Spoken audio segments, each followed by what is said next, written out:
Hey guys, tonight we're doing something a little different. You ever have that moment where you swear the shadows in your room stretch just a little longer than they should? Where the sound of your own breath feels like it isn't the only one filling the air? That's where we're going tonight, down into the dark places. The forgotten passages that groan beneath your feet, even as you pretend they're not there. I'll walk you through it step by step, and if I'm being honest, you probably won't survive this. But hey, that's part of the fun, right? So, before you get comfortable, take a moment to like the video and subscribe. But only if you genuinely enjoy what I do here, and drop a comment with your location and the exact time you're watching this. I always love seeing where my little family of night owls is tuning in from. Now, dim the lights. Maybe turn on a fan for that soft background hum. And let's ease into tonight's journey together. You creep into the story like you're lowering yourself into a basement you shouldn't be in. The metal rungs of a ladder are cold beneath your palms, slick with rust that crumbles in little flakes. Each breath you draw feels dry, as though the air itself has been stored underground for too many years. The silence wraps around you in a blanket that's too tight, and somewhere above, you imagine your safe, bright world shrinking to the size of that open circle of sky. At the bottom, your boots land in dust that scatters like pale ash. The tunnel yawns forward, swallowing the beam of your flashlight hole. You call out once, not even loudly, just enough for the name to slip past your lips like a secret, and it echoes, comes back to you stretched and twisted, as though someone else spoke the name from further down. You should turn back. You know that. But the thing about loyalty is, it doesn't care much for common sense. A dog doesn't know fear in the same way you do. And yours, faithful and clumsy, has fallen where he shouldn't. And because of that, you step deeper. The walls are slick concrete, though the years have painted them with rust. Streaks of brown and orange where pipes once bled, and every so often, you find something delicate brushing your skin, a strand across your wrist, a thread against your face. Sticky, warm. At first, you laugh it off. A cobweb, harmless. But then you find another, and another, until it feels as though the air itself is laced with invisible wires meant to slow you down. You whisper again, his name, softer now, though your heart has started to thump faster. The sound doesn't echo this time.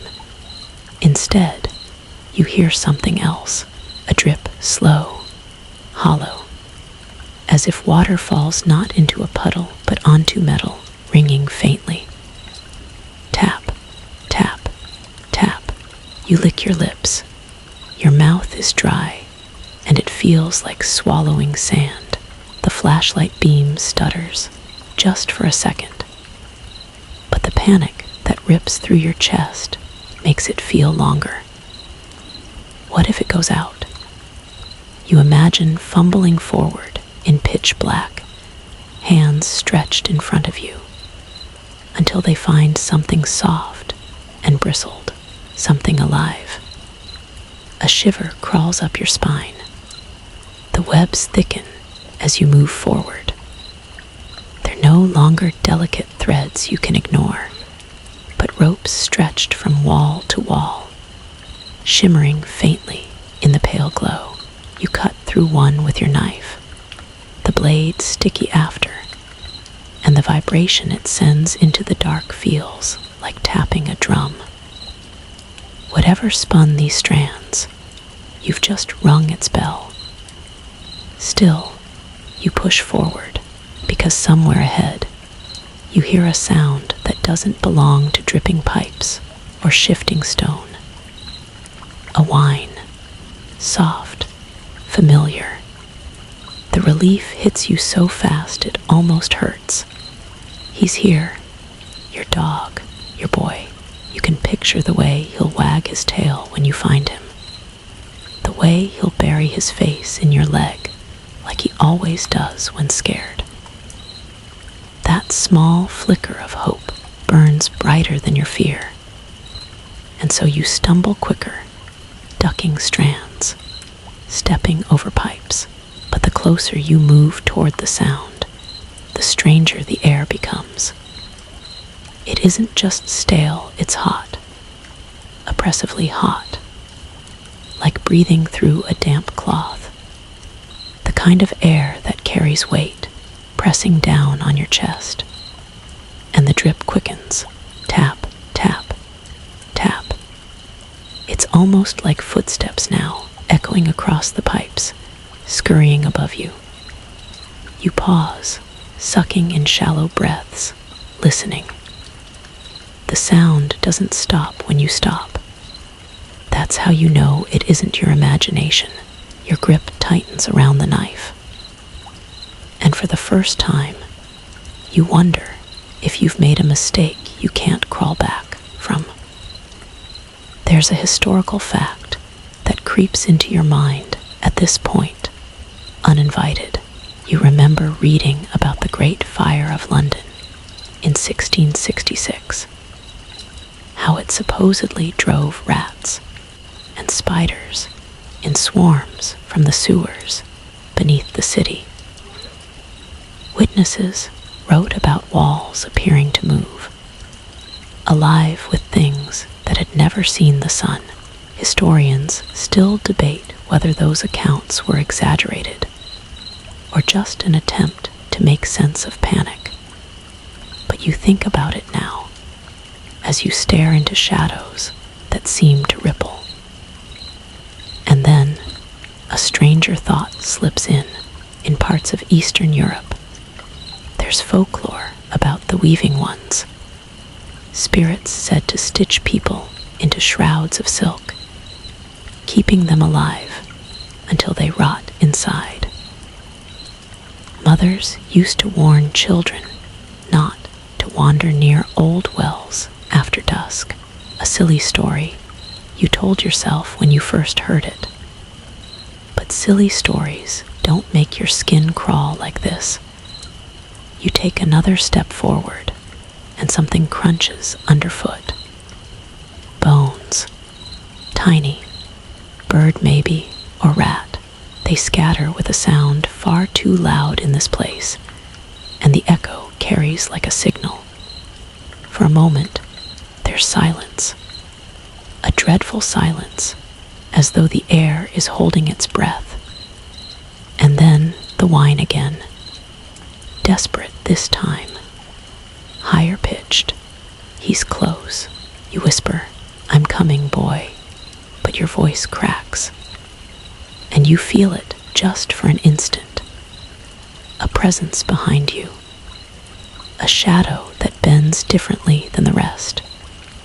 You whip the flashlight around, beam jittering across pipes and walls. But there's nothing there, nothing except strands that tremble faintly, as if something just passed by. You force yourself to keep moving, because the only thing worse than walking deeper into this web-choked tunnel is standing still. And so you press on, heart hammering, lungs tight, knife trembling in your grip.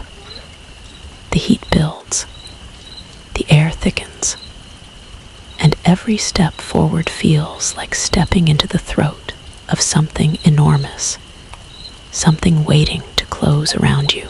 You tell yourself again, it's just a dog you're saving, nothing else. But you know you're lying. whine grows louder, and you quicken your pace, the soles of your boots dragging against grit and powdery dust. The tunnel narrows, and you feel the walls brush against your shoulders, as though the place itself wants to squeeze you out.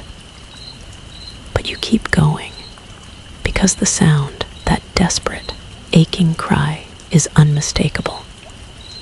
Your dog is alive, and he needs you. The beam of your flashlight jerks across concrete and pipe, stuttering as though the batteries resent being forced this deep underground. Each flicker makes your stomach lurch. You know that if the light dies, the dark will not just swallow you, it will chew. You whisper his name again, almost pleading this time, and the whine answers, a little louder, followed by a short bark. You could cry with relief. You picture him wagging his tail, ears perked, waiting for you.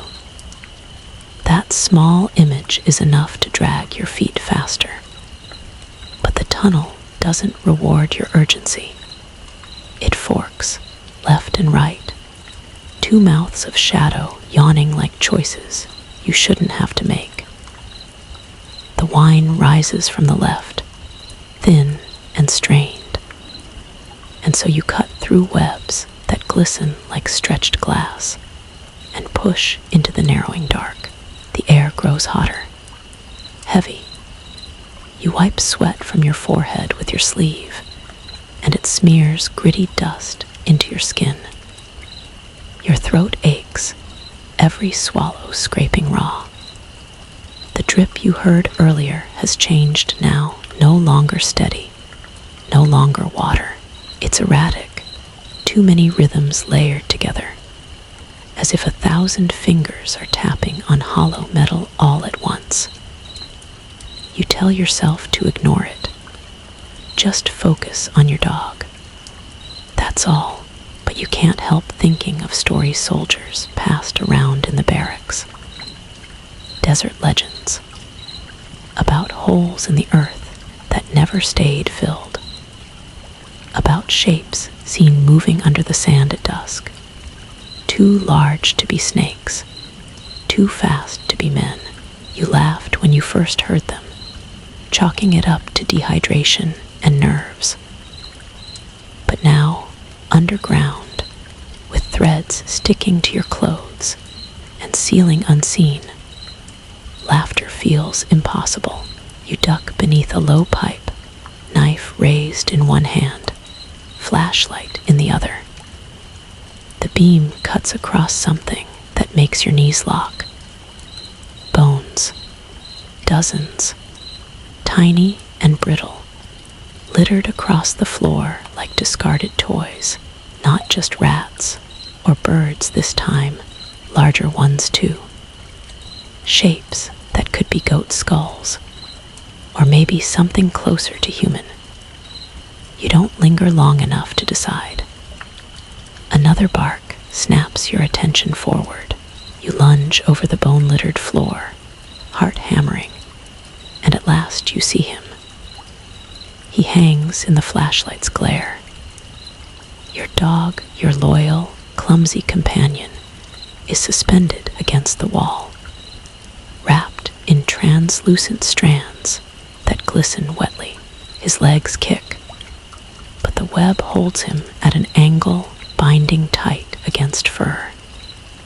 His eyes find yours and widen, desperate, and he whines again, muffled beneath layers of sticky silk.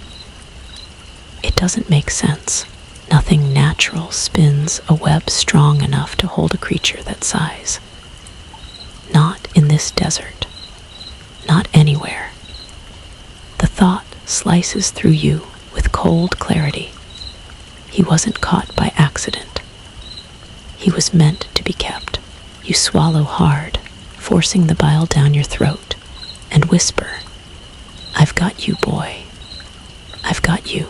Your knife trembles as you cut at the strands, sawing carefully, terrified of slicing too deep. Each vibration shivers into the dark, carrying away like a signal you wish you hadn't sent. But you can't stop. His muffled whimpers are daggers in your chest.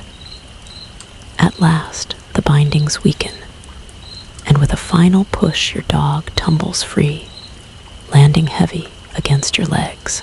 He presses into you, panting, eyes wide, as though trying to melt into your skin for safety.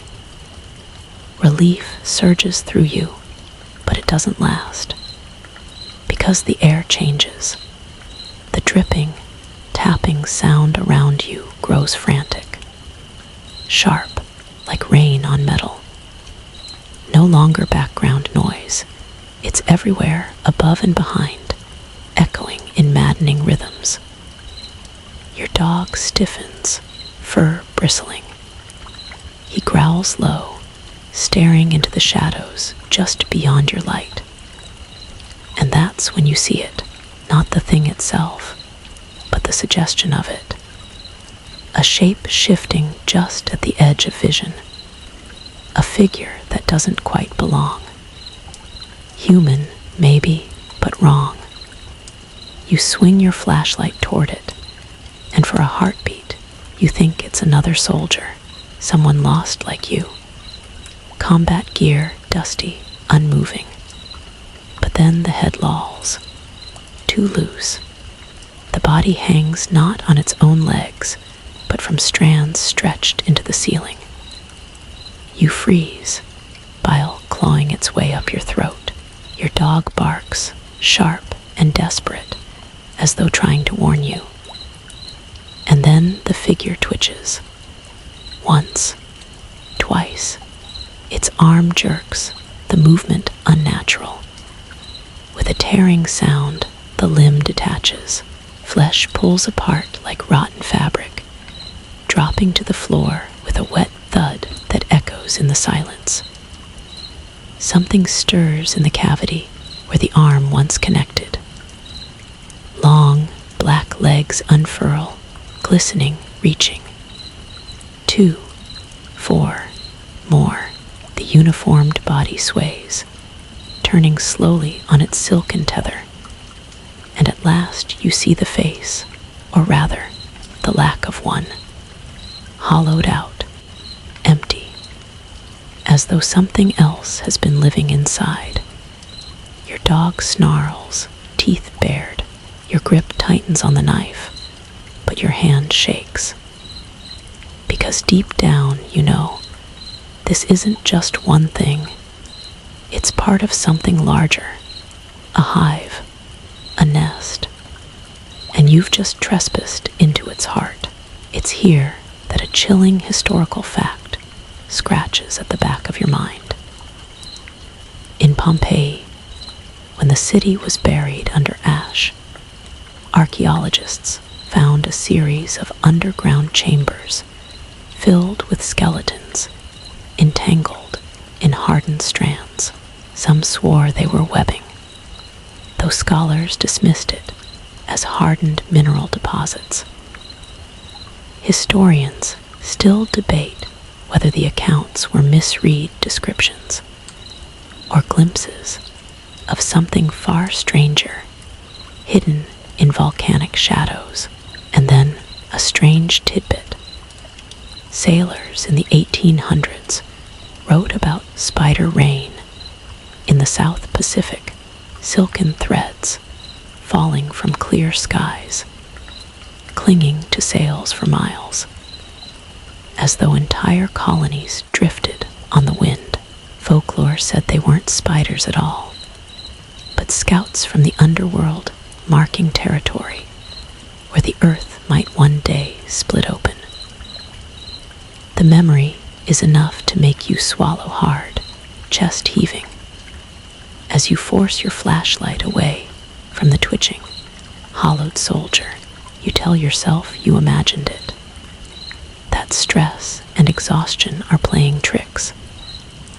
But the sound, the tapping, the scurrying, the hiss of unseen fangs proves otherwise. You clutch your dog tighter against your leg. His growl is constant now, vibrating into your bones. The tunnel presses closer. The webs grow thicker, and your only choice is forward.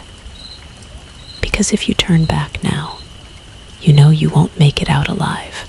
Your dog trembles against you, his growl rattling in his throat, and you know he senses it before you do. The air shifts, taut as a drawn bowstring, every strand of web humming faintly, as though plucked by invisible fingers. You turn your head slowly, because the instinct to whirl around feels suicidal, like you'll see something you were never meant to see. The flashlight beam wavers over the tunnel walls. The webs no longer look accidental, no longer just nests or clutter. They're deliberate, layered across the corridor in veils that hang like curtains, each one placed to slow you, to choke you, to feel against your skin like hands across a throat. And as you slice through them with your knife, you realize something sickening. They recoil, not just breaking, but tensing, like sinew that resents being severed. You push forward anyway, because the only thing worse than these webs is standing still. Your dog whines once, sharply, then clamps his jaws shut, as if afraid even sound might bring attention. You reach down to brush his head for comfort, but your fingers come away sticky, threads clinging to his fur, clinging to you. You wipe your hand on your pants, but the tacky residue lingers, binding your skin in invisible strands you can't shake. The air here is thicker, hotter, almost choking. Your breath rasps in your throat, and each inhale feels like dragging dust into your lungs. The tapping hasn't stopped. It's quicker now, sharp staccato rhythms rippling above, like a typewriter key hammered again and again in frenzy. You pause, straining your ears, and then you hear something worse. Not just tapping, breathing. It's faint, but unmistakable. A low, measured exhale. Not yours, not your dog's. Something else, something large. It seems to come from everywhere at once, sliding between walls, bouncing down corridors, until you can't tell where it begins or ends. You whisper to yourself, keep moving. Because if you say it aloud, maybe you'll believe it. You push through another sheet of webbing, strands dragging across your face like claws. One clings to your mouth, warm and sticky, and you gag as you tear it away. For a heartbeat, you think you smell rot, faint but sharp, like meat left in heat. The flashlight flickers again, and you slam the casing with your palm, desperate, teeth clenched. The beam steadies, but your heart doesn't. It's racing too fast now, blood pounding in your ears, drowning out even your own thoughts. Your dog presses forward suddenly, ears perked, staring at something you can't yet see. You follow his gaze, raising the light, and your chest seizes. There's something in the web, not caught, not prey. Built, the strands form a shape, a crude figure, twisted mockery of a human body. Head, torso, limbs, but they're wrong. The proportions stretch too far, limbs bending in crooked angles, torso hollow. You know it isn't alive, but the way the strands quiver makes it feel like it's breathing. Watching, you edge around it, careful not to touch. Though every part of you screams to run, your dog growls again, fur bristling, until you're past it. But then you notice another, and another. Dozens of them strung along the corridor, silhouettes shaped from silk, standing like sentinels in the shadows.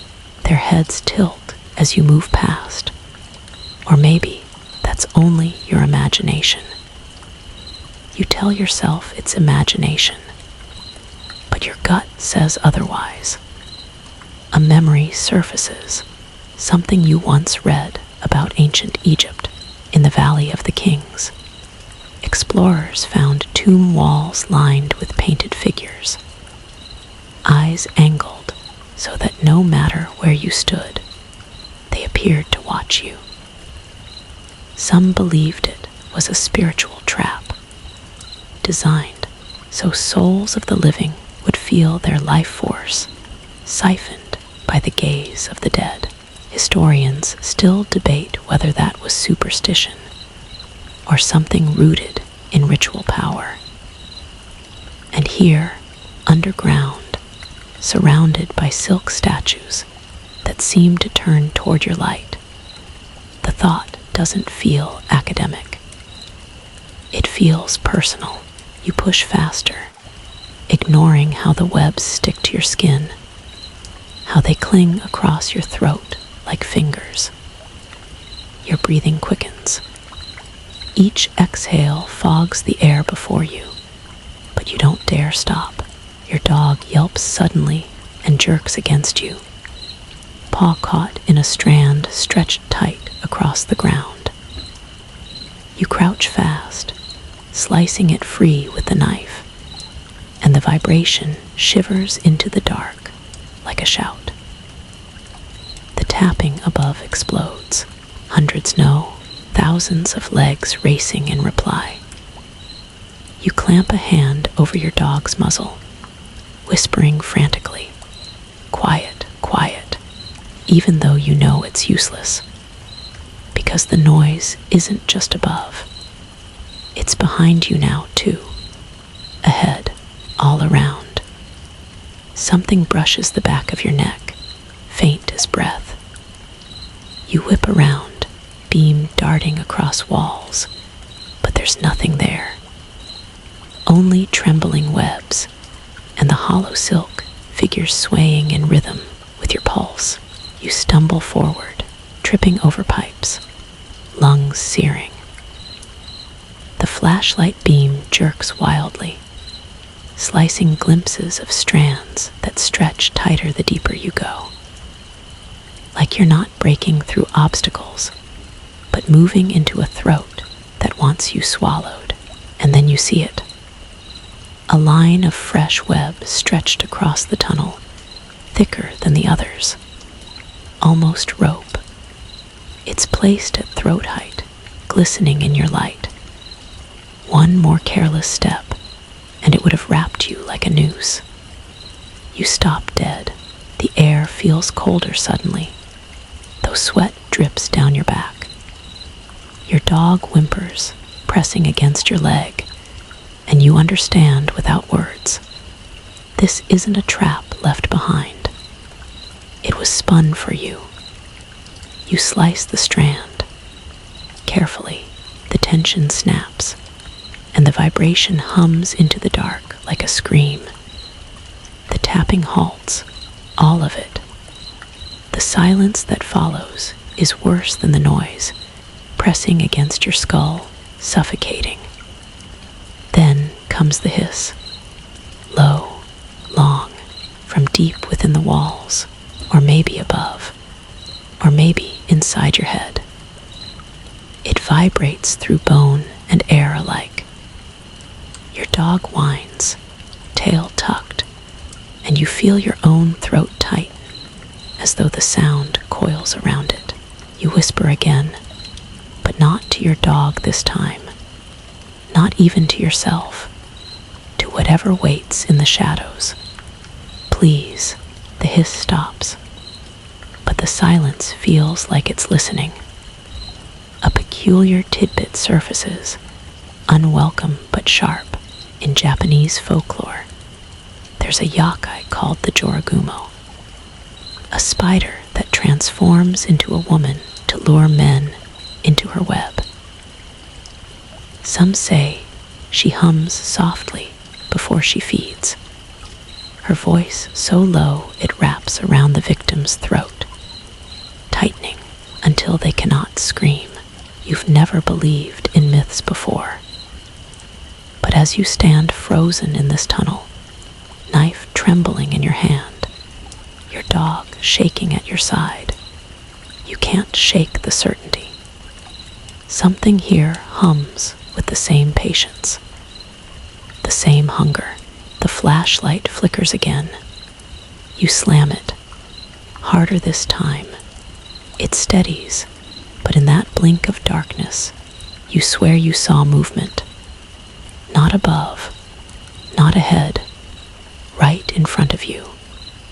And the worst part, when the light steadies, the strand across your throat isn't gone.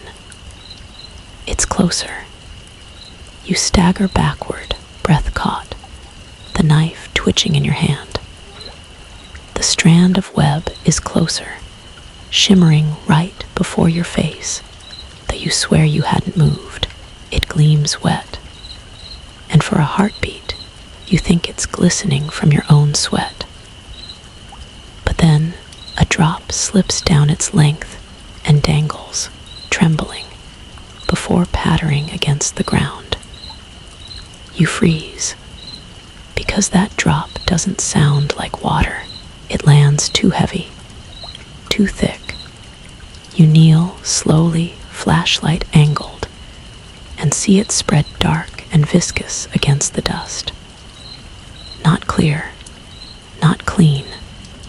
A blotch that shines like oil, like blood diluted in shadow. Your dog whines low, tugging backward, straining against the smell you can't ignore anymore. Iron, sharp and raw. The stink of something freshly opened. And then another drop falls. Tap, heavier. You swing the light upward, hand shaking. Beam tracing along pipes, wrapped in silk. The ceiling disappears into a tangle of webbing so dense it's like staring into storm clouds. The dripping comes from somewhere in that thick mass, but it doesn't fall like water. It pulses, a rhythm too steady, too alive. The sound echoes against the pipes, tap, tap, tap.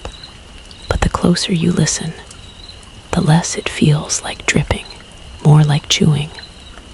Wet, deliberate. The scrape of something feeding in the dark. You whisper to yourself, it's water, just water. But the lie is sour in your mouth. Your dog's ears flick. His head jerks to the left, toward a side tunnel you hadn't noticed before. Narrow, web-choked, darker than the rest. He growls, teeth bared, but doesn't lunge. He knows better. You do too. You cut another strand from your shoulder, sticky across your collar, and keep moving forward. Each step feels like trespassing deeper into a cathedral that doesn't belong to you, built for something else. The webs press closer, brushing your cheeks, clinging to your arms. More drops fall, heavier now.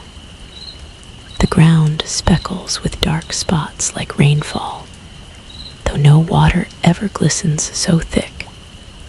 You try not to imagine what hangs above, but you can't stop imagining.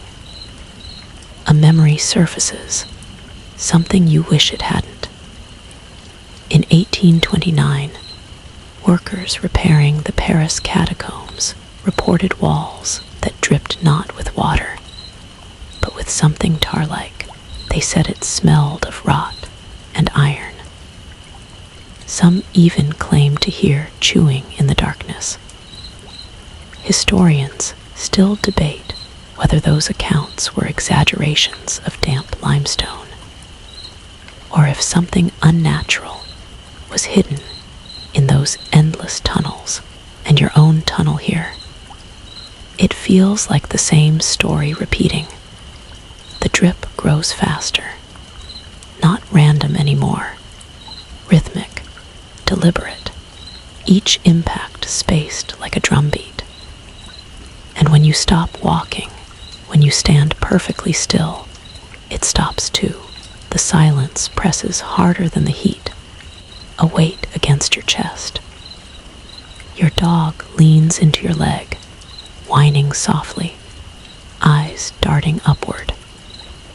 You raise the flashlight again, daring to pierce the webs, and for just a flicker, you see something shift, a leg black, thick as rebar, glossy and wet. It retreats deeper into the tangle before the beam steadies. Your heart skips, because whatever left that limb behind is too big for these corridors. Too heavy, the webs tremble from the weight of it moving above. Another drop falls, heavier still. It lands on your sleeve this time, warm as fresh spit. You flinch, gagging, and wipe it against the wall. But the smear it leaves stains deeper than dust. The tunnel ahead narrows again, and you duck under more pipes, pulling your dog with you. He resists, whimpering, paws scraping the ground, as though every instinct begs him not to move forward.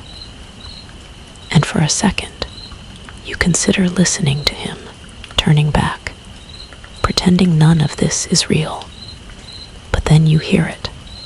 Not a drip, not chewing, a whine, faint, distant. Another animal. You freeze, stomach dropping. Because you know your dog is beside you. You feel his shivering body pressed against your leg. The whine isn't his. It's coming from further in.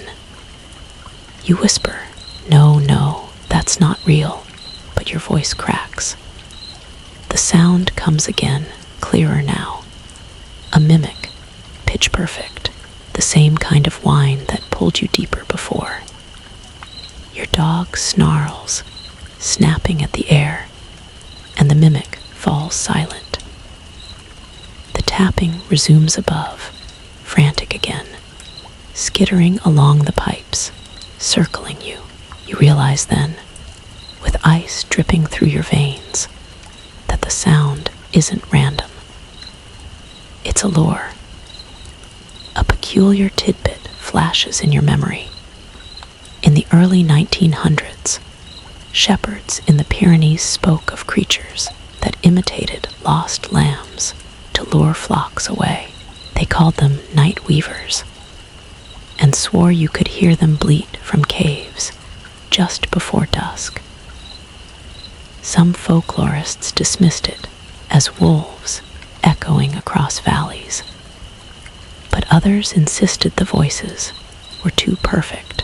You think of that now, as the tunnel hums with false sound, as though the darkness itself is trying to wear the voice of something you love.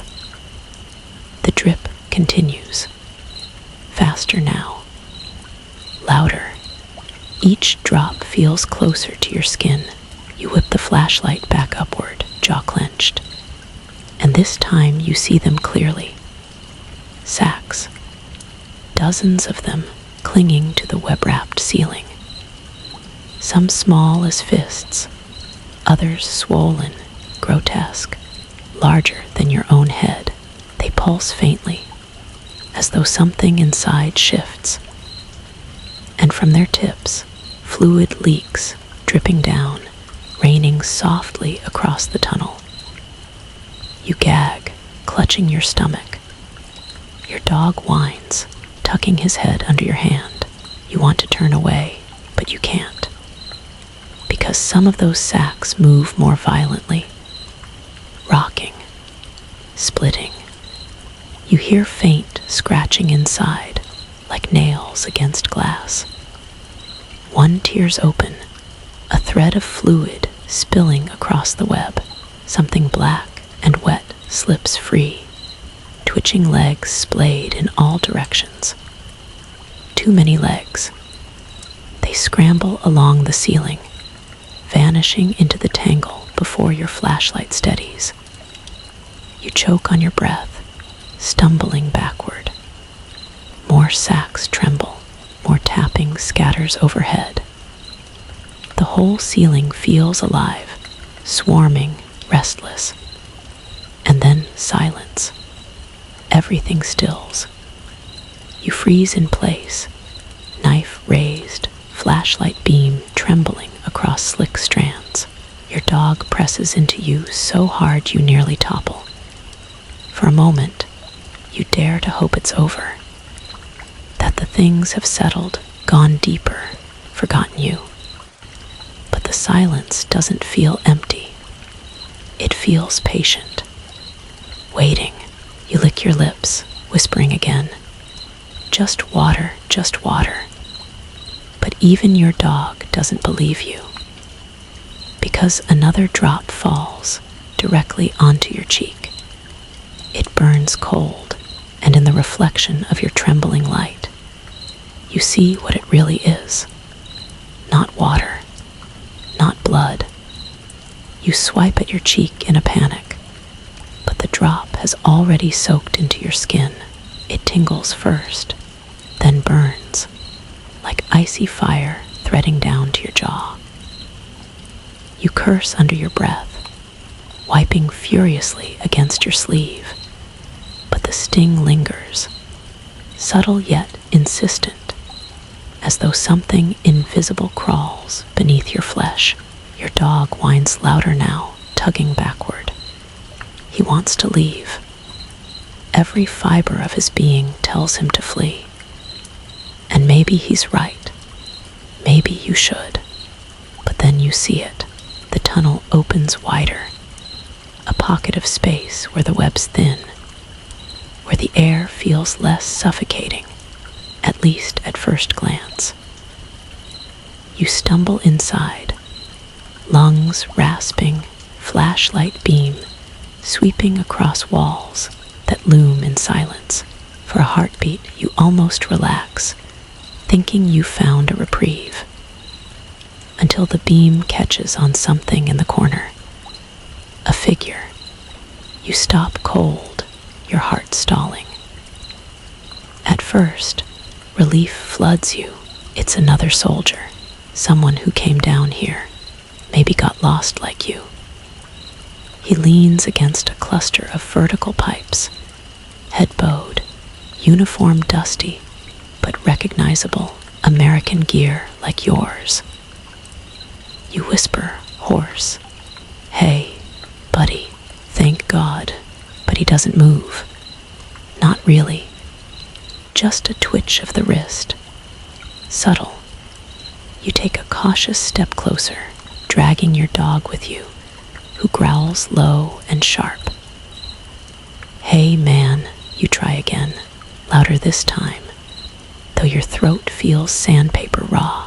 "You okay? Everything all right?" Still nothing. Just that tiny flick of his wrist, like a spasm. You raise the flashlight higher, beam trembling. And that's when you notice the details you missed in your initial rush of relief.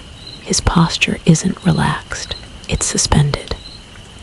His boots don't touch the floor. Thin strands glisten at his shoulders, vanishing upward into the ceiling web. Your stomach flips. You whisper, "No," but the sound dies before it leaves your lips. The soldier twitches again. Hand, arm, then his whole shoulder jerks violently. The sound it makes is soft at first, a muffled rip, a tearing cloth. And then louder, wet. His arm disconnects from the socket and falls, hitting the ground with a crack that rattles your teeth. Dust plumes up around it, catching in the light. You choke on your breath. Something shifts inside the cavity. A leg. Long, black, glossy. It stretches outward, clawing into the dust. Then another. And another. 4 limbs in all, moving with an unnatural grace, pulling something larger from within. Your dog barks furiously, snapping toward the figure, teeth bared. His sound ricochets off the pipes, shaking you out of your paralysis. You lift the beam higher, and at last you see the soldier's face. Or rather, where his face should be. The front of his head is gone, hollowed out, a smooth, empty cavity where features once were. Your stomach knots, bile burning your throat. The soldier's body sways, spinning slowly on its silken tether, as if he's some grotesque marionette strung up for display. And with each turn, more legs crawl outward from within, slick and black, curling into the open air. You stumble back, dragging your dog, muttering, "No, no, no." But the whisper is useless against the echo of tapping feet above. The webs tremble. Something bigger moves in the shadows beyond. Your mind claws for explanation, and it latches on to history, as it always does when logic fails. You remember reading about the Roanoke colony, the settlers who vanished without a trace. Theories abound, but there was one you never forgot. A journal fragment that spoke of the weavers in the woods. The note described voices that lured men away, shapes hanging from trees, their skins empty as sacks. Historians still debate whether that fragment was genuine or a forgery, but you remember it now, and it feels genuine enough. And another tidbit forces its way in. Some Andean cultures believed caves were living mouths of gods, and that those who vanished underground weren't lost, they were digested. You think about that as you watch this hollow soldier sway, legs writhing where organs should be. The soldier's body jerks again, and a hiss escapes the cavity. Not human, not even close. Low, guttural, vibrating through the air. It feels aimed at you, sliding across your skin like a cold hand. Your dog lunges, barking savagely, pulling you forward despite yourself.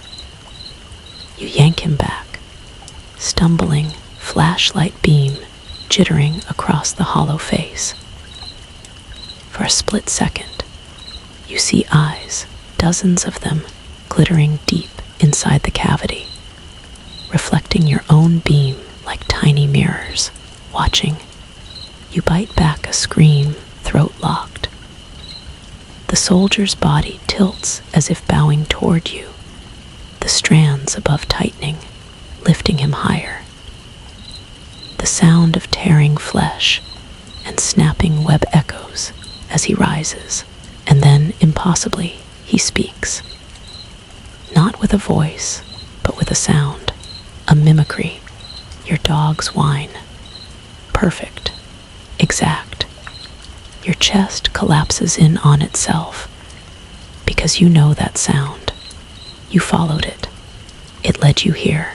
Your dog barks, furious, trying to drown it out. The mimicry stops, and the soldier's hollow head tilts sharply, unnaturally fast, toward you. Your breath shatters into gasps. The knife is useless in your trembling hand, the flashlight barely steady. The urge to run rips through your body like fire, but your legs lock. The tapping grows louder. Above, behind, ahead, surrounding. The soldier jerks again, the cavity yawning wider, as though preparing to spill something else into the world. Your dog snaps at your hand, biting not to hurt, but to pull. A desperate plea. Move. Finally, you listen. You stagger backward, flashlight beams swinging wildly, slicing through shadows, through trembling webs, through hollow-eyed silk figures that watch you from the walls. Your lungs burn, your cheek still tingles with venom, and behind you the hiss grows louder. You don't look back. You can't. Because you know if you see what crawls fully free of that soldier's hollow body, you won't have the strength left to run. You crash into a sheet of web stretched across the tunnel and claw at it with your knife. It clings to your throat, sticky and warm, tightening as though it has life of its own. Your breath cuts off in a panic, your dog snapping furiously at strands that catch him too. You slash desperately, slicing them free, stumbling through, chest heaving, every inhale ragged. And as you collapse against the tunnel wall, gulping stale air, the truth hardens in your bones. The soldier wasn't lost. He was repurposed, a host, and if you don't get out soon, you'll join him. You lurch forward, the knife slick in your hand, dog pressed tight against your leg. Your breath rattles in your chest, each inhale scraping your throat raw. But stopping isn't an option anymore. Stopping means becoming like him. Like that soldier whose body wasn't his own anymore. Your flashlight beam shakes wildly as you stumble through the web-choked tunnel. But no matter how far you move, the sound follows. That hideous rip, wet, fibrous. The sound of fabric tearing, only it's not fabric, it's flesh. You risk a glance over your shoulder. For a second, the beam catches him. The hollow soldier, his body suspended higher now, arms splayed, legs twitching like a marionette under invisible strings. The cavity in his chest yawns wider, and something slick writhes within. Black legs push through, curling, scraping against the pipes. The strands holding him creak under the weight as more limbs emerge. The noise is unbearable, tearing, snapping, like canvas splitting in a windstorm. Your dog barks frantically, yanking at your pant leg, forcing you to turn forward again. You slash through another strand, stumble over pipes at your shins, and run. The tunnel seems to narrow, webs thicker, as though the place itself is resisting your escape. Behind you, the tearing grows louder, faster. You don't need to look to know what's happening. The soldier's body is unraveling, piece by piece, repurposed into something else. The sound crawls into your ears, burrows into your skull. It's all you can hear, tearing and tearing and tearing. And then, a new sound, click, click, click, sharp staccato, like fangs grinding together.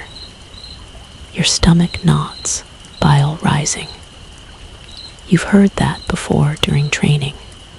A sergeant joked about desert scorpions, how if you listen close enough, you can hear their pincers rasp when they're hunting. But this isn't scorpions. This is bigger, much bigger. The flashlight beam jerks across the walls, catching glimpses of silk figures swaying, their hollow heads turning just slightly, as though drawn by the sound. You force yourself not to look directly, not to acknowledge them, because you can feel it, eyes on you, too many eyes glittering in the dark. Your dog whines again, desperate, and you drop to one knee, pulling him close, whispering frantically, "Quiet, quiet, it's okay." But the lie trembles in your throat. Nothing is okay, because the tearing stops, and silence is worse. You hold your breath, waiting, every nerve stretched taut. The air is thick with heat and dust and venom, and you swear you can hear your own blood pounding in your ears. Then from behind, a wet thud. You swing the beam back and freeze. The soldier's body isn't hanging anymore. It's collapsed to the ground, slack and empty, like a shed skin. Limbs twisted, head lolling. No movement, no life, but the cavity where his chest once was. It's gone. Whatever was inside is no longer there. You whisper, "Oh God." Your dog growls low, his entire body trembling. Eyes locked not on the body, but on the ceiling above. You follow his gaze, raising the beam slow, terrified. And you see it. Not fully, not yet, but enough. A black limb as long as your torso clings to the pipes. Another, then another, 8 in total, moving with an eerie grace, pulling something massive through the webs. Its body is swollen, segmented, glistening with moisture.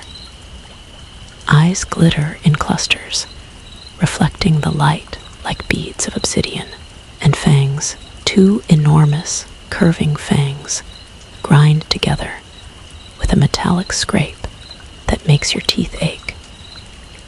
You choke on a scream, dragging your dog backward.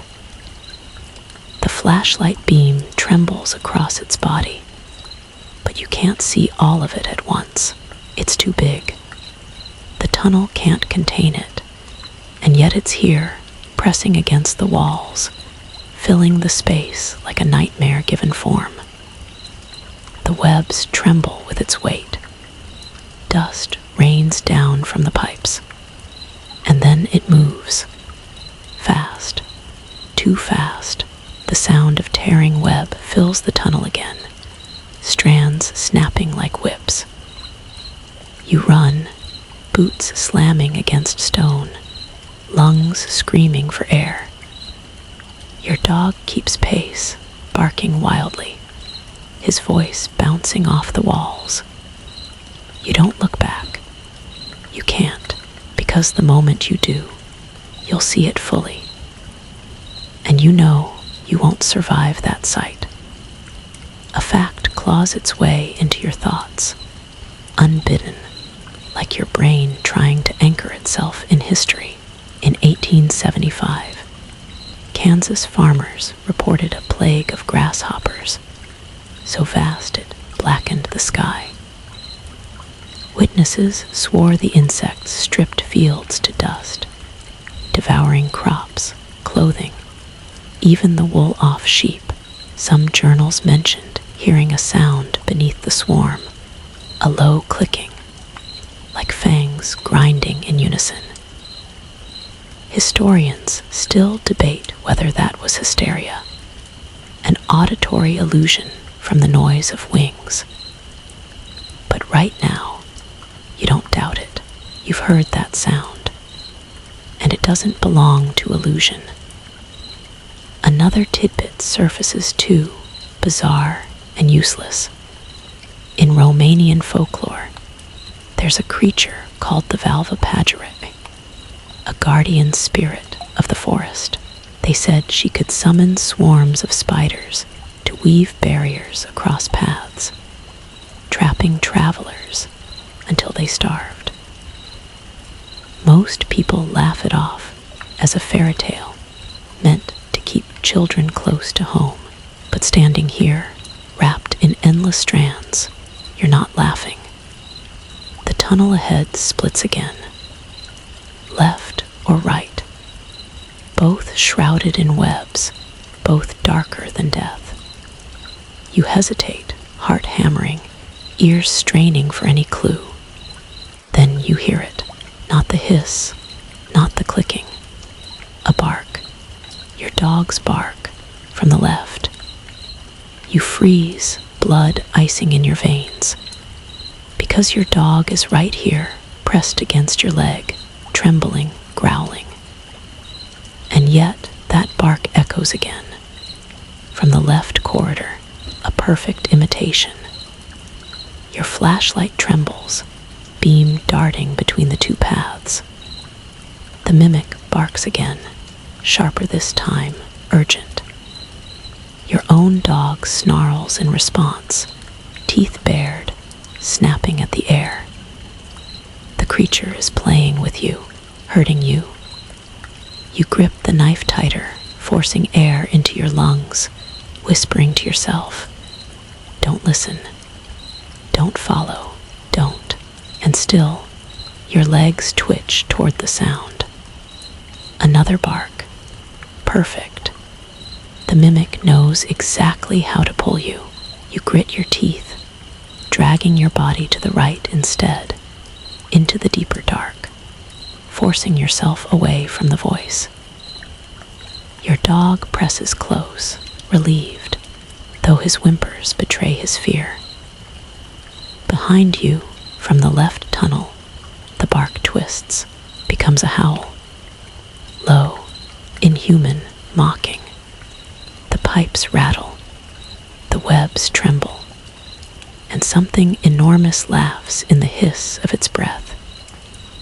You stumble into the right-hand tunnel, dragging your dog with you, your chest heaving as if the air itself is claws raking across your lungs.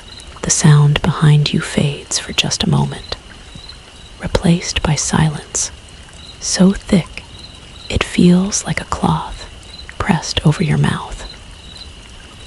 For a heartbeat, you let yourself believe you've chosen correctly, that you've evaded whatever game the mimic was playing. Then the ceiling comes alive. At first, it's a faint scuttle, like raindrops skittering across tin. But it grows, louder, closer, until you know it isn't rain at all. It's thousands of feet, tiny and sharp, like a million sewing needles dancing above your head. The noise drowns out everything, the rasp of your breath, the scratch of your boots, the rapid thump of your heart. It's all eclipsed by the relentless patter. Tap, tap, tap, tap, tap, tap. Not random, rhythmic, coordinated, as though whatever's up there is moving together, one mind, one swarm. Your flashlight beam trembles across the ceiling, but the webs are too thick. Shadows writhe within them, too many to count. Limbs tangle and separate. Clusters of gleaming eyes reflecting your light like droplets of dew. The whole ceiling ripples, alive. Your dog presses into you, tail tucked, growling with a sound you've never heard from him before, low, continuous, desperate. His ears pin flat against his skull, and every hair on his back bristles. You whisper, barely able to push air past your throat. Don't look up. But you already have. And once seen, it can't be unseen. The swarm shifts as one, and suddenly the rhythm changes. Faster, louder. The pipes above ring with the impact of countless legs.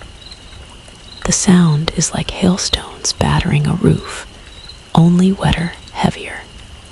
Rain of feet, and it's coming closer. You run, The sound follows, keeping pace, scuttling in unison overhead. You slash through webs, stumbling, nearly dropping the flashlight as strands drag across your throat, your arms, your legs. Every step feels like wading through silk spun to bind you. The ceiling pulses again, and this time fragments drop. Dust, pebbles, and then something else, legs. Severed, black, twitching even as they hit the ground. They scatter across the floor in front of you, skittering independently before curling in on themselves. You gag, stumbling back, but your dog snarls and pushes forward, dragging you through the mess. You crush one beneath your boot, and the crunch is so sharp, so wet, that bile surges into your mouth. Another fragment drops a sack, swollen and glistening. It bursts on impact, spraying fluid that hisses against the dust. Your flashlight beam catches it steaming, eating away at the floor like acid. You choke out a curse, pulling your dog closer, sprinting faster. The rain above intensifies. More sacks, more legs, bones, small, delicate bones that clatter across the pipes and scatter across the ground. Skulls no larger than your fist roll into the beam before vanishing under your frantic steps. And then something heavier falls. It hits with a wet, meaty thud just behind you. You don't dare look, but you feel the impact reverberate through the ground.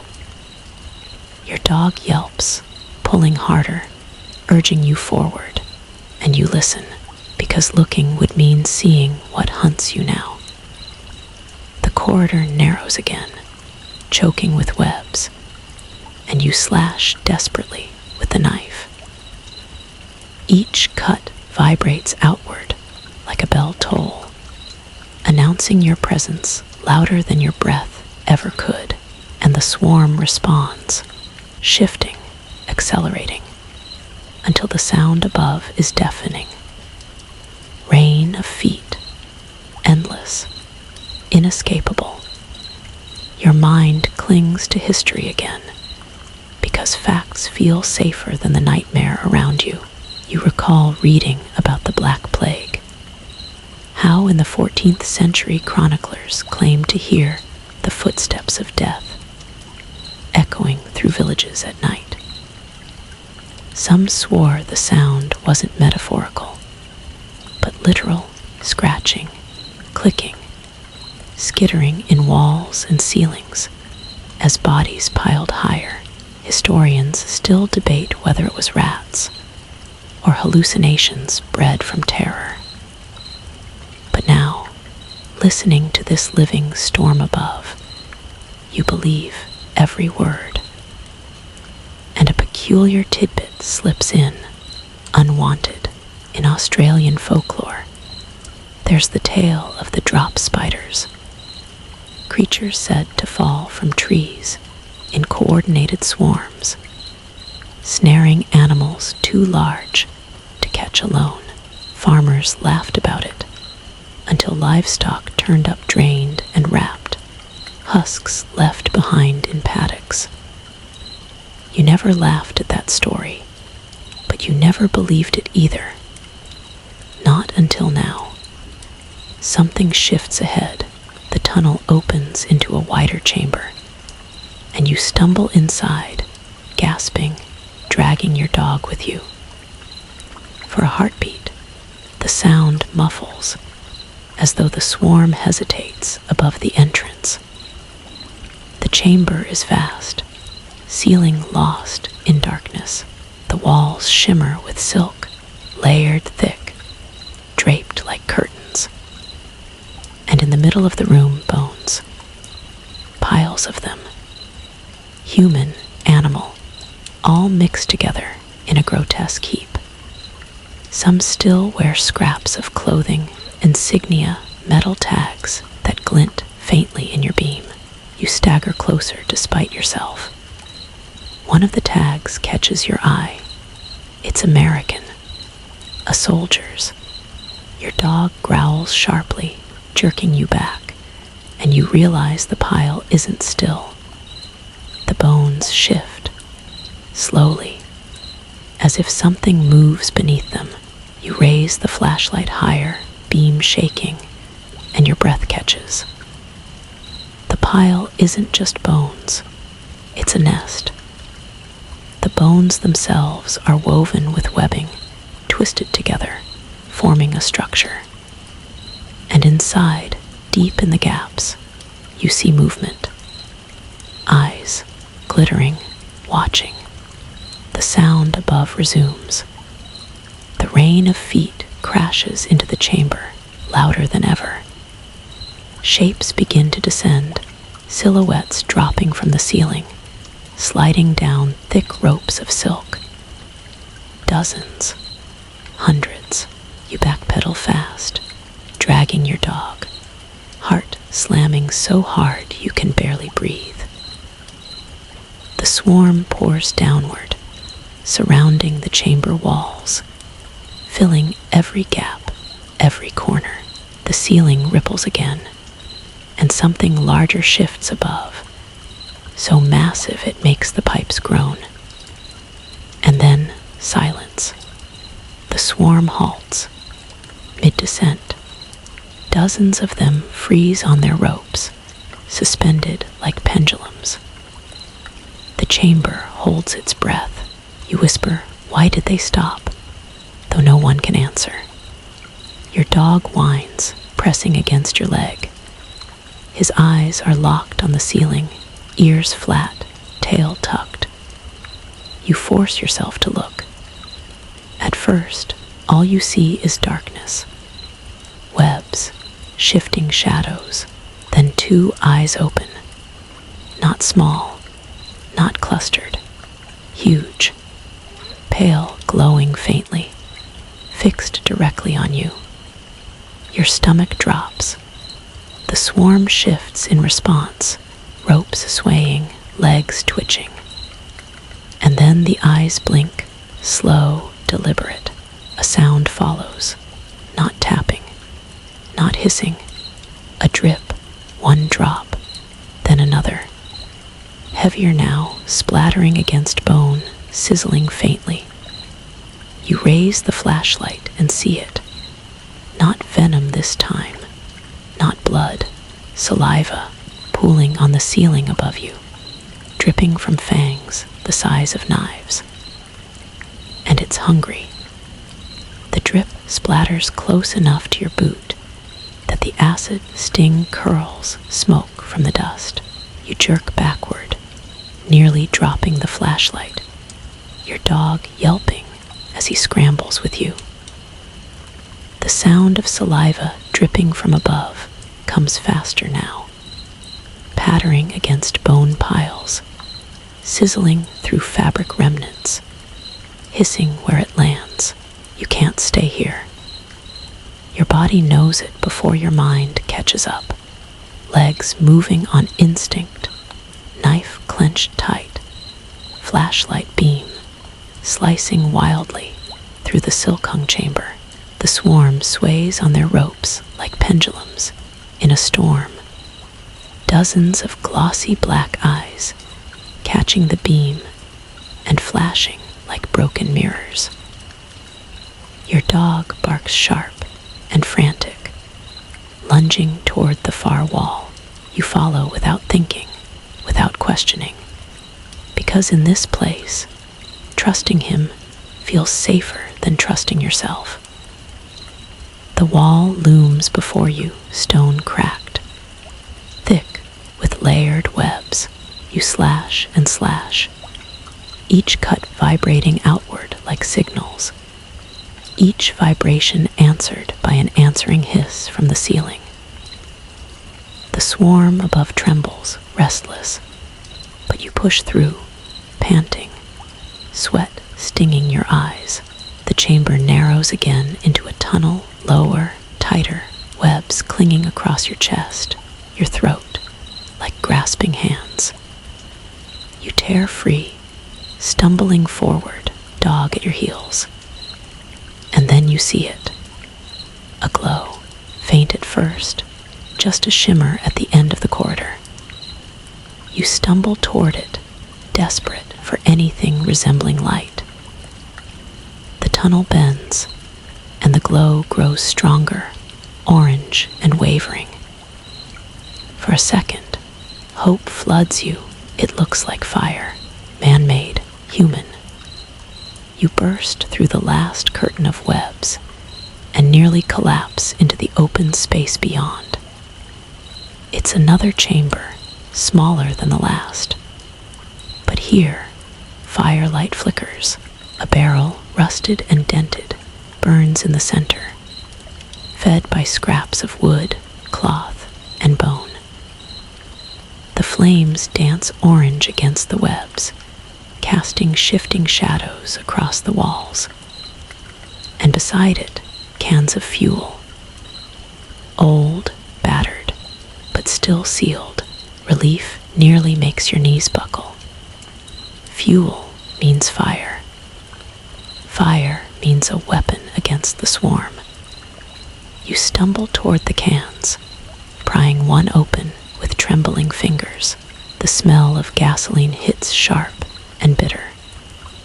A chemical tang that almost feels safe compared to the stink of venom and rot.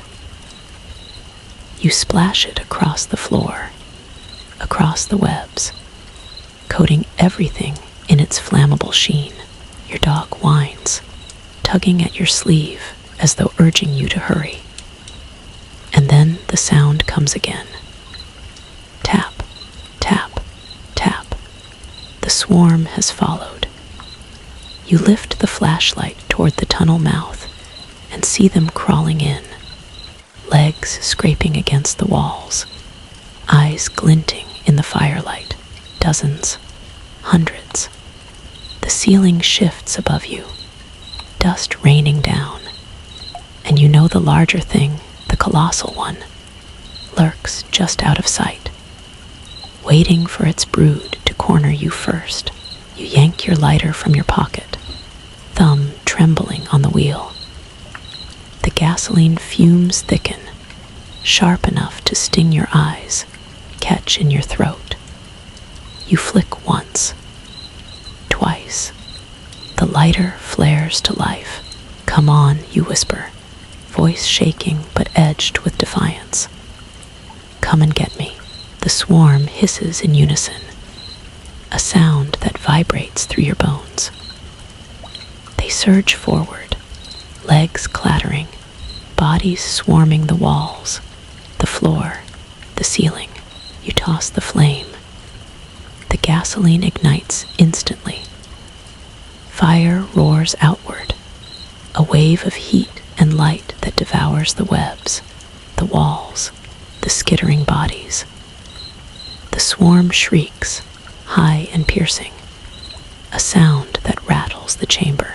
Shapes thrash in the flames, legs curling inward, bodies bursting with sick pops. The webs ignite like dry paper, flames racing upward in a chain reaction that sears the ceiling. For the first time since you entered these tunnels, the dark retreats. Your dog barks wildly, darting back as flames surge closer. Heat washing over you like a physical blow. You shield your face, stumbling toward the chamber's exit, heart hammering as you drag him with you. The swarm writhes in chaos, but the ceiling shakes, pipes groaning as something massive shifts above. Dust cascades, and you hear a deeper sound, low, guttural, furious. Not the swarm, the bigger one, the thing that owns this place.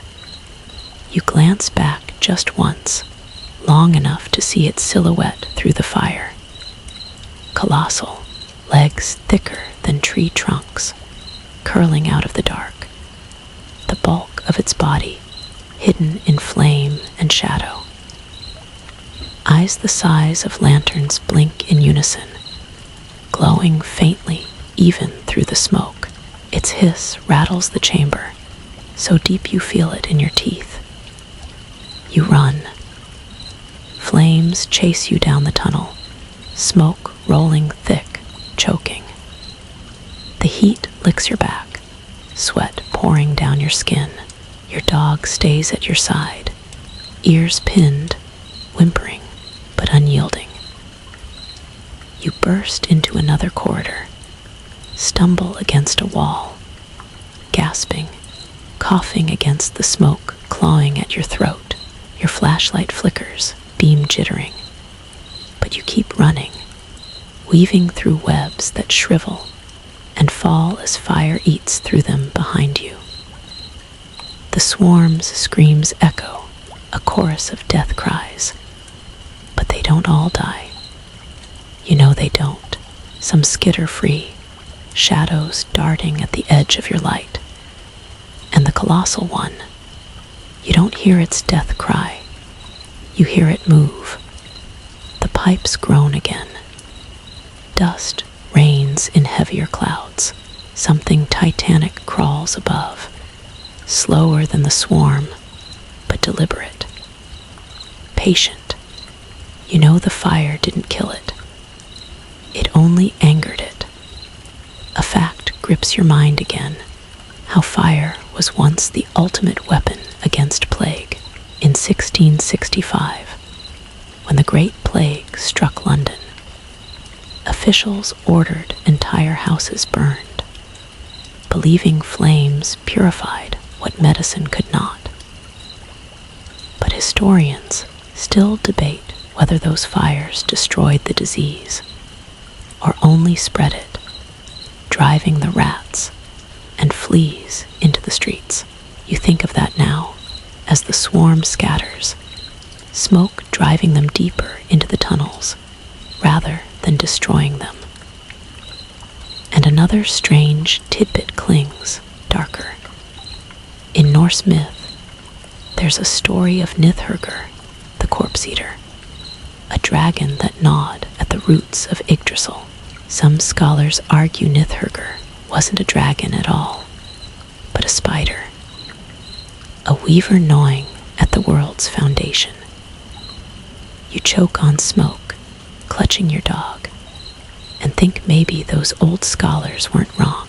The fire behind you rages, flames still crackling, but you know it won't last forever. Gasoline burns hot, burns fast, and when it's gone, the dark will reclaim this place.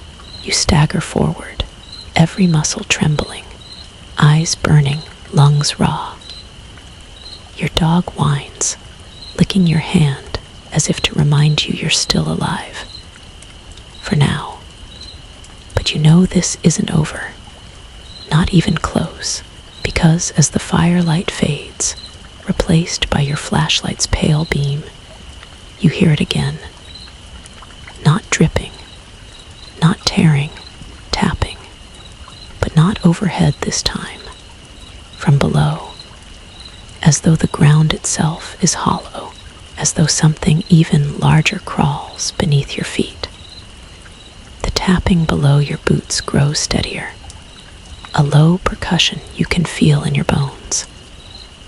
Each step vibrates faintly upward, not through stone alone, but through something hollow, something alive. You freeze, holding your dog against your leg, the flashlight beam trembling across dust and shredded webs. The firelight behind you sputters, dwindling, its glow fading to a faint orange shimmer in the distance. Ahead, the tunnel stretches into darkness, silent except for that steady tapping beneath your feet. You kneel, lowering the flashlight to the floor. The beam catches faint cracks in the dust, thin fissures like veins. The tapping is louder here, echoing up through those cracks. You imagine claws scraping from the other side, the belly of the earth itself crawling. Your stomach twists. You whisper, "Don't think about it. Keep moving." Your dog whines softly, but follows, his paws reluctant on the ground. You step carefully now, every crunch of grit sounding too loud, too final. The air feels different, thicker, heavier, pulsing faintly, as though you're walking through the breath of something immense. And then your boot catches. At first, you think it's just another stone, but when you shift the beam, you see it. A lump, pale, glossy, an egg, the size of your fist, cracked open. Its surface glistens with slime, and from its broken shell spills curled fragments of something black, brittle, jointed. Tiny legs, curled inward, twitching faintly even though the creature they belonged to is already gone. Your throat locks, you stagger backward, but your boot crunches again against another, then another. The flashlight beam swings wide, and you see them everywhere. Dozens, hundreds, eggs scattered across the dust, some shattered, some whole. The floor is littered with them. A field of pale orbs stretching into the darkness. Your dog whimpers, tail tucked, paws scraping delicately, as though he knows to tread lightly. You want to carry him, shield him from this, but your arms tremble too much. The beam catches on one egg still intact. It pulses faintly. Something moves inside. You watch, horrified, as the shell trembles, a crack forming along its curve. Fluid oozes through, dripping to the ground with a wet plop. And then the shell splits. A tiny spider, no, not tiny, not to your eyes, slips free. Black, slick, its legs long and too many. It scrabbles into the dust, pausing for a moment to twitch, as though adjusting to its new world. Then, impossibly, it looks at you. 8 glittering eyes, reflecting your beam. Your stomach clenches, bile burning the back of your throat. Your dog growls, snapping toward it, but you yank him back.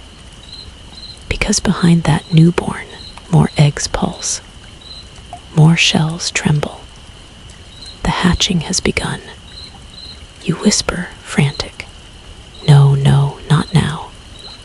But the sound drowns beneath the wet chorus of cracking shells.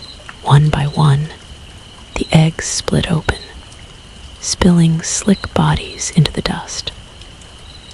The air fills with a new sound, the soft scrabble of countless tiny legs. A whispering tide of movement.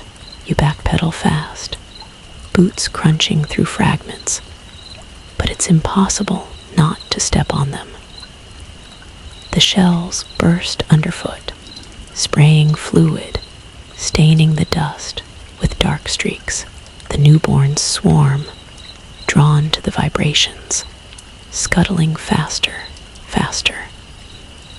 The walls shift too, and you realize the eggs aren't just on the ground.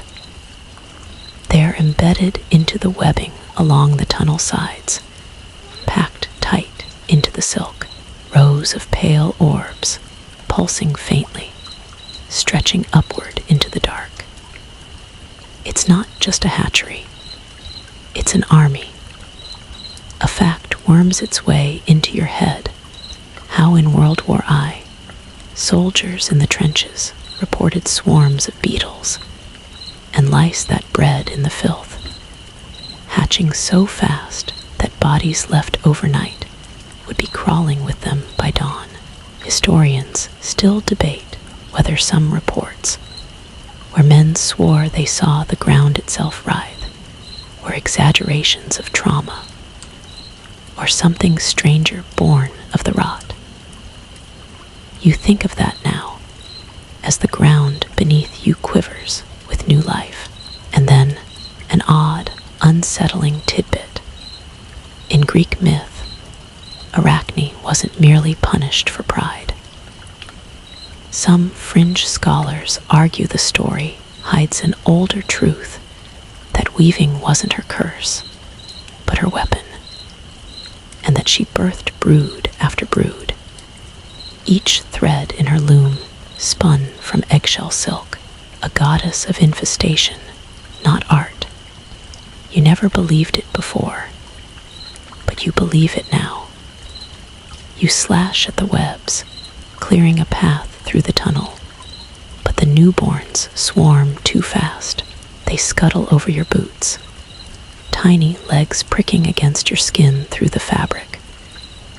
You shake them off, kicking, crushing, but more come, drawn by every vibration. Your dog snaps at them, catching one in his jaws, shaking violently before spitting it out with a whine. You yank him close, whispering, don't bite them. But it's too late, the taste lingers, and he shudders, gagging. You stumble forward, boots smashing through eggs, through newborns. Their bodies crunch and pop, releasing foul-smelling fluid that soaks into the dust. The sound is unbearable, each step like cracking glass beneath water.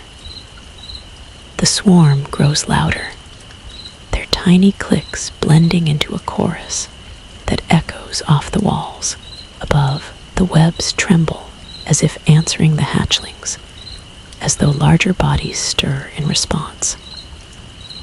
You force yourself faster, lungs burning, knife hacking through strands, flashlight beam darting wildly.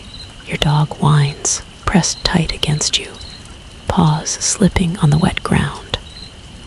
The tunnel bends, and for a moment, blessedly, you see a shaft of light. Faint, thin, moonlight maybe, filtering down through a crack above. Hope surges through your chest, sharp as fire. You stagger toward it, slipping on shells, dragging your dog with you. The newborns follow, a tide of legs and eyes, but you press harder, nearly clawing through the last curtain of web. You break into the open space beneath the crack. The moonlight shines pale against the dust, illuminating the floor around you. You collapse into it, gasping, as though its glow alone could keep you safe. But then you look down. The beam of your flashlight trembles over your boots. The soles are smeared with fragments, eggshells, slime, tiny legs crushed into the tread. And not all of them are broken. Some cling whole, unhatched, pulsing. Your breath catches, heart hammering. You scrape your boots against the ground, desperate, frantic. But the sticky remnants cling stubbornly.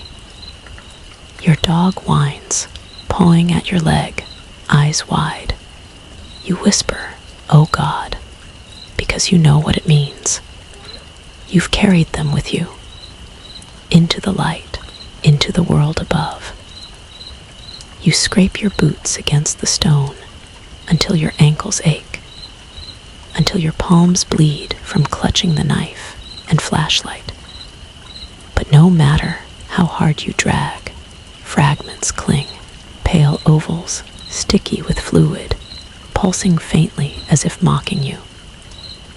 Your breath shudders out in short, ragged gasps, and your dog presses close, ears flat, eyes wide. You whisper, "They're just shells." Empty, just shells, words taste hollow. You know better. The crack above spills a thin shaft of moonlight into the chamber, pale and sharp against the gloom. You tilt your head upward, throat aching for the outside air. If you could just reach it, just climb. Maybe you could scrape everything off, leave it all behind. But the crack is narrow, unreachable without tools, and you're too weak to scale bare stone slicked with silk, so you sit in the pale glow, trying to catch your breath. Knife trembling in your grip, heartbeat slamming against your ribs like a fist. Your dog whines once, then lays his head against your leg. For a moment, you let the silence settle, just one moment, where you pretend the air isn't thick with hatching, where you pretend the dripping, tapping, tearing has stopped. And then your eyes begin to close, not by choice, by weight. Exhaustion crashes over you, sudden and brutal. You fight it, shake your head, rub your eyes, force your breathing sharper, but your body betrays you. The venom drop that touched your cheek earlier still burns faintly beneath your skin, and now it spreads, heavy as sleep. Your last conscious thought before slipping under is simple and sharp. You've carried their brood with you. And then the dream begins. You open your eyes into a place that doesn't feel like yours. A wide chamber, but not stone, silk, endless silk, stretched in curtains that sway as though stirred by breath. You walk barefoot, each step sticky, and your flashlight is gone. The light here is soft, moon pale, coming from no source you can name. Your dog isn't beside you. Instead, shadows stretch and bend across the walls, forming shapes that watch you. Eyes, dozens, hundreds. They don't blink. They just reflect you back, tiny mirrors in the dark. The silence isn't silent. It hums, a low vibration that buzzes against your skull, like 1,000 whispers spoken all at once. You can't make out the words, but you know they're about you. The silk under your feet shifts, soft at first, then firmer, until you realize it isn't floor at all, it's a web. A web stretched taut, and you're standing in the center of it. Something trembles through it, a vibration, sharp, deliberate. You freeze, because you know what that means. You've been here before, haven't you? Not this exact place, but this feeling, the moment of being prey, the moment before something comes to collect. You whisper, no, but the word doesn't belong to you anymore. It echoes strangely, repeated by the hum in the walls. No, no, no, hundreds of voices, all yours, and then you see them. Figures emerging from the silk. At first, human shapes, soldiers, civilians, faces you half recognize from memory. But when they step closer, their heads dissolve into clusters of glittering eyes. Their limbs fracture into jointed legs. Their mouths gape open, revealing silk instead of teeth. They speak together, one voice, a chorus that rattles your bones. You brought them. You stumble back, shaking your head, but the floor web trembles beneath you. A ripple runs outward, a signal. Something answers. A shadow looms from above. You tilt your head up, and the eyes are there. 8 of them, colossal, glowing faintly. They blink slow, deliberate, each movement heavy as thunder. And you understand the dream's truth in that instant. You didn't escape the tunnels. You never did. You're still in them, wrapped tight.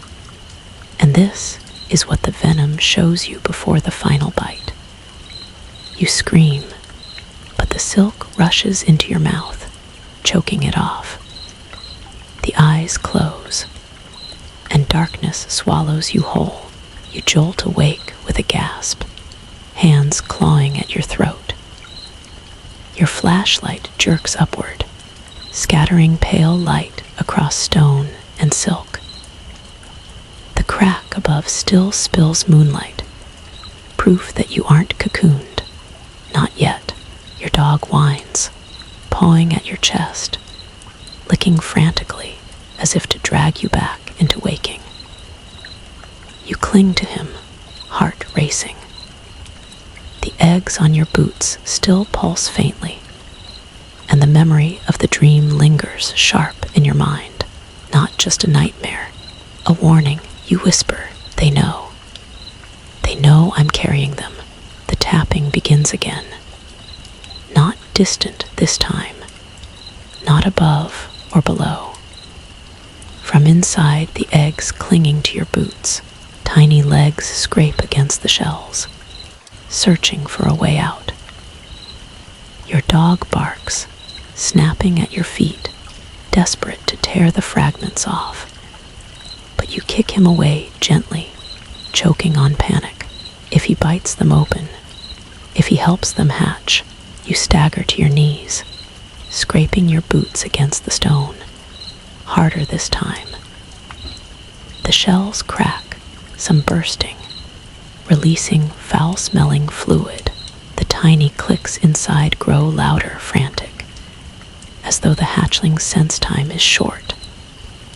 You curse, ripping at the laces, yanking one boot free.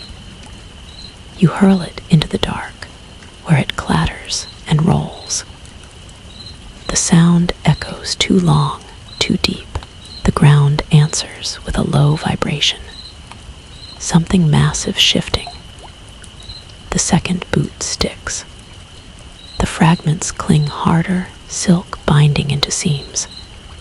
You slice at it with your knife, sawing the leather apart, fingers slick with fluid. Finally, it rips free, and you throw it too, chest heaving, bare socks scraping against the cold floor. For a heartbeat, silence.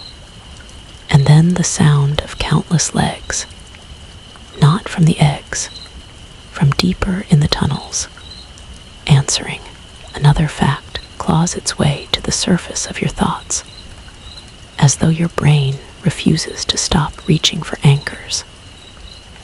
During the Salem witch trials, one story accused a woman of sending familiars, tiny spiders, to creep into homes at night, planting eggs in clothing and shoes. Historians still debate whether it was pure hysteria, or if townsfolk were describing infestations too real to dismiss. And a peculiar tidbit follows, sickening in its timing. In medieval bestiaries, spiders were said to carry souls in their webs, weaving them into cocoons, where nightmares were fed directly into the sleeping. To wake with such dreams was considered proof you'd been marked.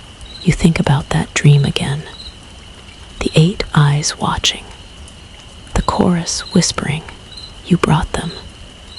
Your stomach knots, because maybe they're right.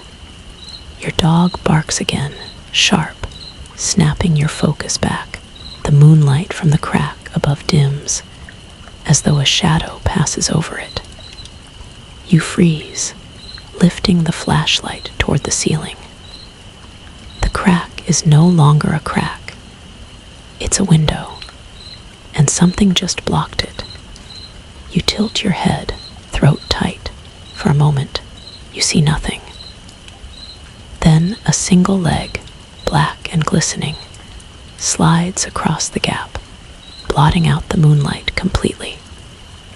The room plunges into dark, and you realize the dream wasn't just Venom's trick. The eyes weren't waiting in sleep. They're here, watching.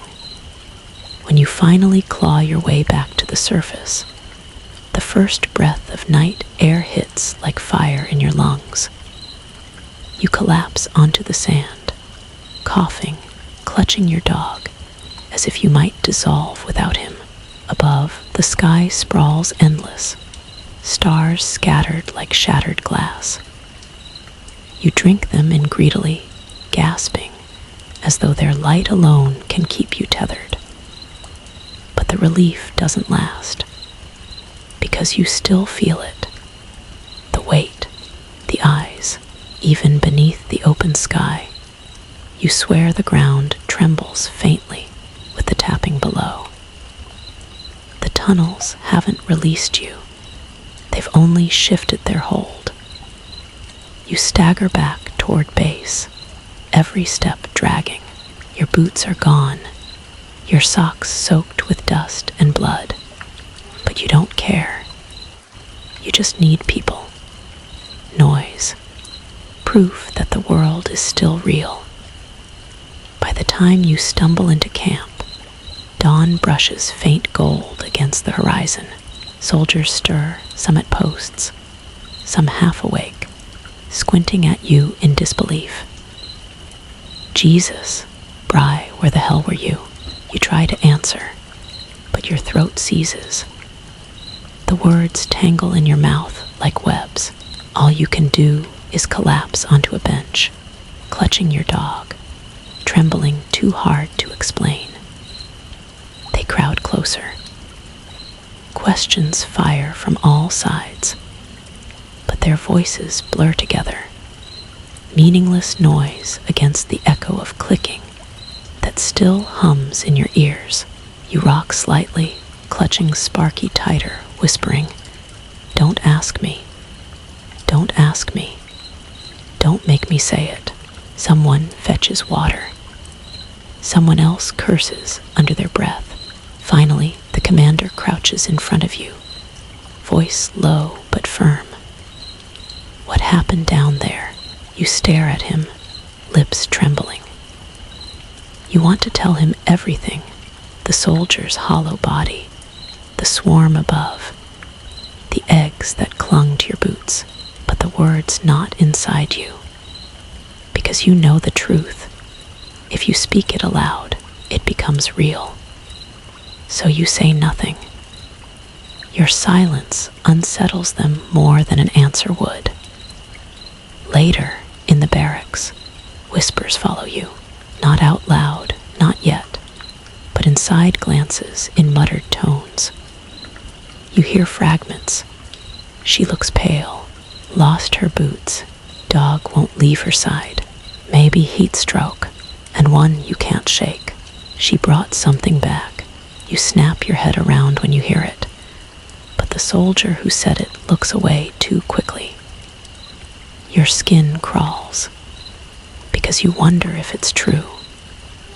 That night, lying in your cot, you don't sleep. You can't.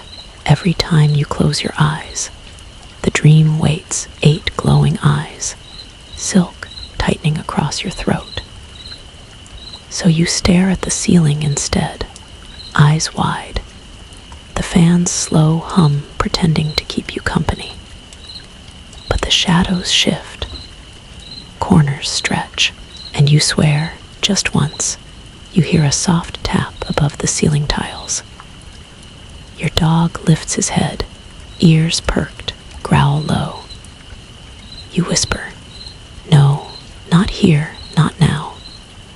But your voice quivers, even to your own ears. A historical fact worms its way into your mind. Unwelcome, but sharp.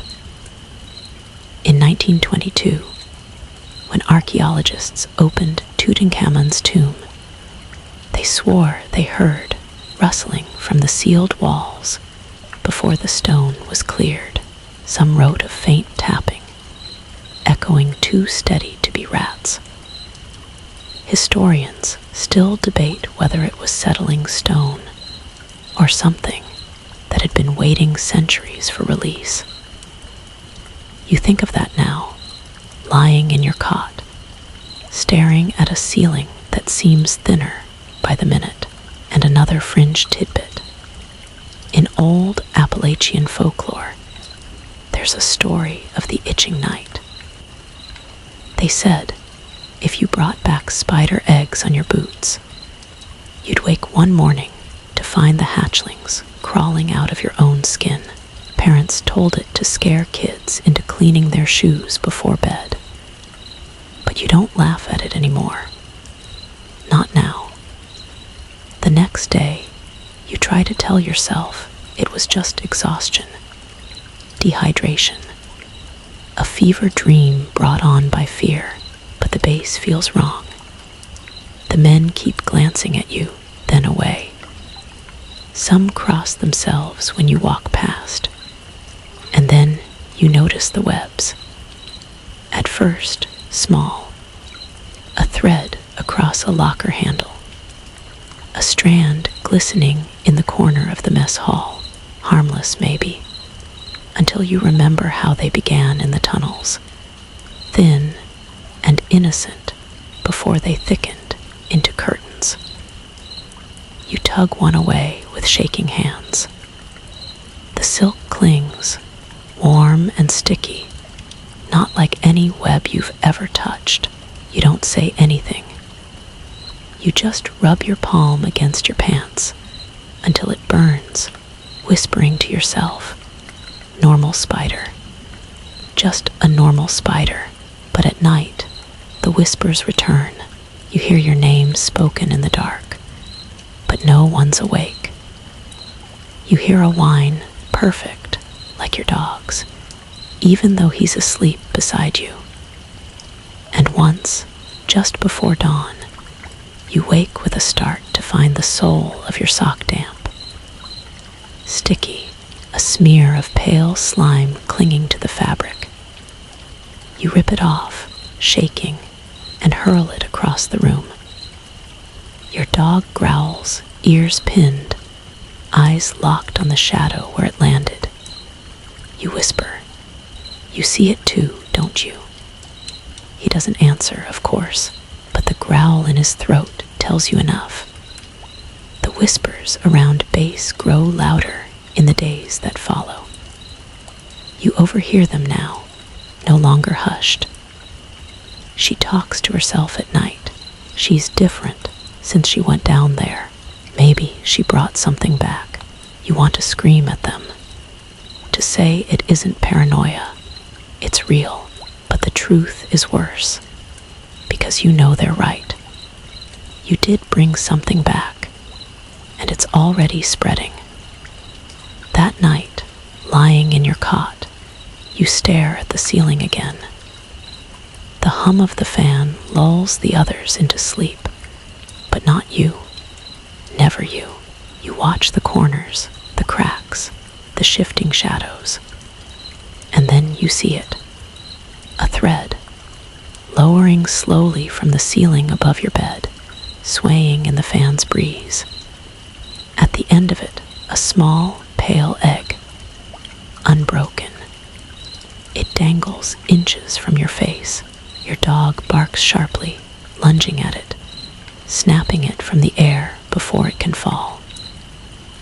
He spits it out, growling, fluid dripping from his muzzle.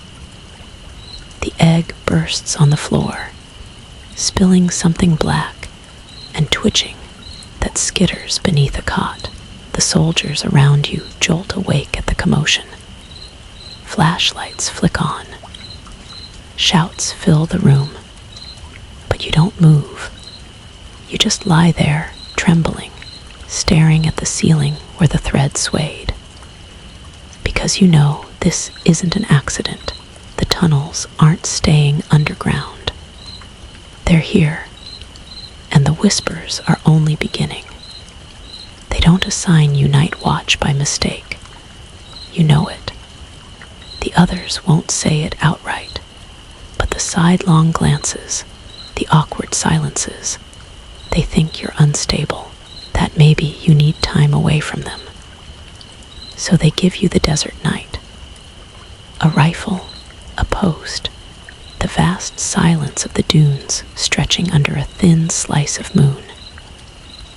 You sit on the sandbag wall, rifle across your lap, dog curled at your boots, his ears twitch at every sound, wind whistling through the wire, the dry shuffle of grit shifting across stone. You watch him more than the horizon, because his instincts are sharper than yours now. When he stiffens, you stiffen. When he growls, you hold your breath. For an hour, maybe more, nothing stirs but the breeze. You almost convince yourself the webs in the barracks were coincidence, that the egg was just a desert spider you overreacted to. You tell yourself the whispers are only exhaustion. You almost believe it. Then the tapping begins, faint, soft from behind you. Your pulse spikes. You turn slowly, careful not to make noise. The barracks sit dark, lit only by the distant glow of lamps. The tapping doesn't come from the building. It comes from the ground beneath you. Tap, tap, tap. You swallow hard, adjusting your grip on the rifle. The dog growls, hackles rising, nose pressed to the sand.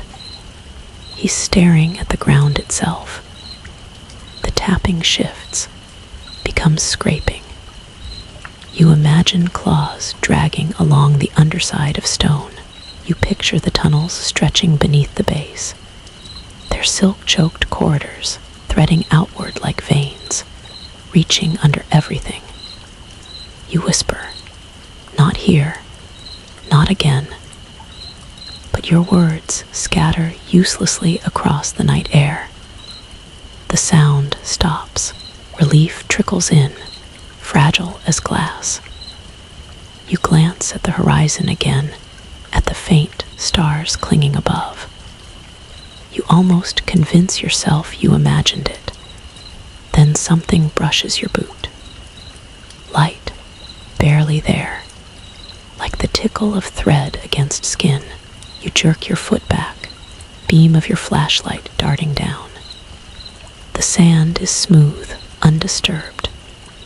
Nothing there. But your dog snaps his jaws at the empty air, teeth clacking. He growls low, staring at your boots, his body taut with alarm.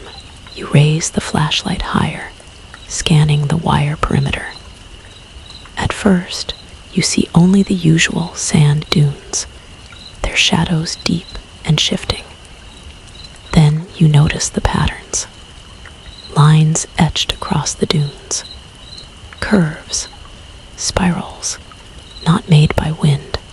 Webs, so faint you wouldn't have noticed if the moon hadn't caught them at the right angle. Threads stretched wide, shimmering pale. Not overhead, not underground, across the sand. Your throat tightens. The desert itself has been claimed. The dog barks sharp, pulling your focus back. You swing the flashlight down again and see it. A strand, thin, fresh, stretched from the base of the sandbag wall to your boot.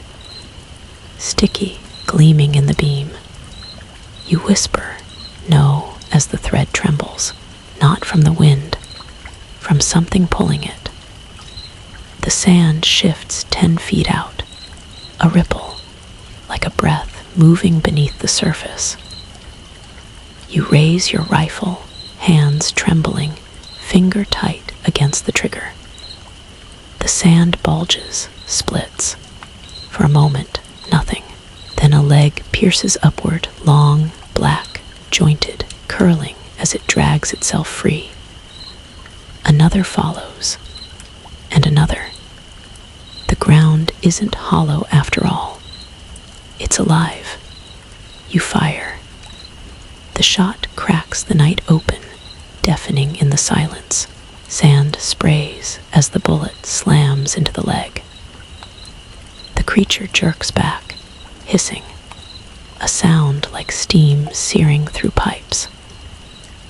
The ripple retreats, burrowing down, but the web line clings to your boot, tugging harder. You fire again, cutting it free, staggering back against the wall. The dog barks wildly, snarling at the sand as it shifts, bulges, then stills. Silence returns, but not peace, because you know it didn't retreat in fear. It retreated in patience. A fact creeps into your mind like a splinter. In the 17th century, Dutch sailors charting new islands in Indonesia wrote of beaches covered in living nets. They described walking across sand that suddenly gave way, dragging them down into pits lined with silk. Historians still debate whether those reports were mistranslated accounts of quicksand, or something real enough that the sailors never returned. And another odd scrap of knowledge: Mongolian herders once spoke of the silk wind, a strange phenomenon where threads stretched across dunes overnight, too strong to break by hand. Some swore it was only grass or desert moths, but others claimed the patterns led directly to caves. The desert doesn't forget. Neither do the stories. The other soldiers rush out minutes later, guns raised, shouts scattering into the night. They demand answers, but you can't give them any that don't sound insane. You mutter about movement in the sand, about threads on your boot, but their faces harden, skeptical. You're jumpy, overtired, shouldn't have put her on watch, but one of them, the quiet one, always staring at the horizon, doesn't dismiss you. He kneels where you pointed, fingers brushing the sand. When he lifts his hand, strands cling to his glove. Pale, sticky, too thick for cobweb. He doesn't say a word. He just stares at it. That silence is worse than mockery. Back in the barracks, whispers bloom louder. You hear your name more often now, muttered with fear. The soldiers don't laugh anymore. They don't argue either. They avoid. And avoidance is worse, because you see it in their eyes. They're not sure if you're cursed, or if you've cursed them all. That night, lying awake again, you don't need the fan to hum. The sound's already here, soft, persistent, tap, tap, tap. At first, you think it's the ceiling again. Then you realize the truth. It's your rifle, threads stretched across the barrel, plucked by some invisible hand. Your dog growls low, pressing into your side. His eyes flick to the weapon, then to the corner of the room. You follow his gaze and see the shadow there shift. The shadow in the corner doesn't move like a man's would. It stretches, thin at the top, wider at the bottom, as if strung on invisible threads. Your breath catches. You grip your rifle, careful not to disturb the strands still stretched across its barrel. Your dog growls louder, teeth bared, a sound that wakes two men in nearby bunks. They groan, roll over, mutter curses about your damn dog. You don't answer. You don't dare. Because the shadow twitches, the overhead fan turns lazily, and and the movement shouldn't matter. Shadows shift with blades all the time. But this one bends the wrong way. Against the spin, your dog lunges. You snap an arm around him, holding tight, whispering into his fur. Not now, not here. The growl dies to a whimper, but his body shakes like a wire pulled too tight. You force yourself not to look again. You stare at the ceiling instead, at the slow rotation of the fan, at the cracks in plaster. You count them, one by one, until the shadow fades from your peripheral vision. But you don't sleep. Dawn breaks pale and thin, light spilling across the desert, like water too shallow to swim in. You stagger outside, hollow-eyed, dragging your boots across sand that crunches beneath you. The others keep their distance, muttering behind their hands. Some don't even bother hiding it anymore. But then you see something that freezes your blood. The desert floor. It isn't smooth anymore. Lines stretch across the dunes, faint but deliberate. Threads glisten in the new sunlight. Long silken strands weaving patterns no wind could make. They stretch from dune to dune, looping like veins, some so thick you can see them from 100 feet away. It looks like the whole desert is stitched. Your throat locks. You whisper, "It's opening." No one hears you. Or maybe they do, but they don't want to. You walk forward, squinting, following the threads. They converge at places you can't see, deep in valleys and cracks between dunes. The air feels different here, heavy, hot, vibrating faintly like something beneath the sand is stirring. Your dog whines, ears flat, pawing nervously at the ground. You kneel, pressing your hand against the dune. At first, it feels like ordinary sand. Then it shifts. A faint tremor, like something moving far below. You jerk your hand back, heart hammering. The desert isn't solid anymore. It's a skin. A historical fact slips into your mind, unwelcome but sharp. In the 1930s, explorers in the Taklamakan desert wrote of dunes that breathed. They swore the sand swelled and sank like lungs, groaning with air. Historians still debate whether it was seismic activity, shifting winds, or something else. But the journals were clear. They felt watched. You feel that now, standing here, staring at threads spread across the desert like veins on a living body, and a peculiar tidbit, too. In Native American lore, some tribes spoke of the desert loom, a vast underground spider said to weave the dunes themselves, each grain a bead threaded on invisible silk. They claimed the patterns in the sand foretold famine or death. Looking now, you wonder if they weren't legends, but warnings. By midday, the whispers spread faster than the heat.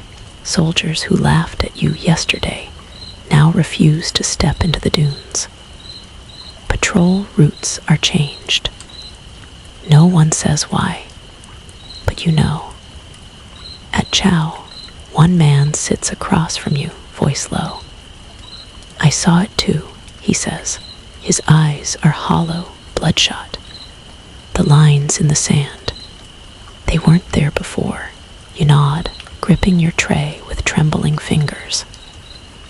Relief flickers. Finally, someone else sees. But then his gaze drops to your boots. It started when you came back. The relief curdles to dread. He stands, muttering, and doesn't sit near you again. That night, you can't stay inside.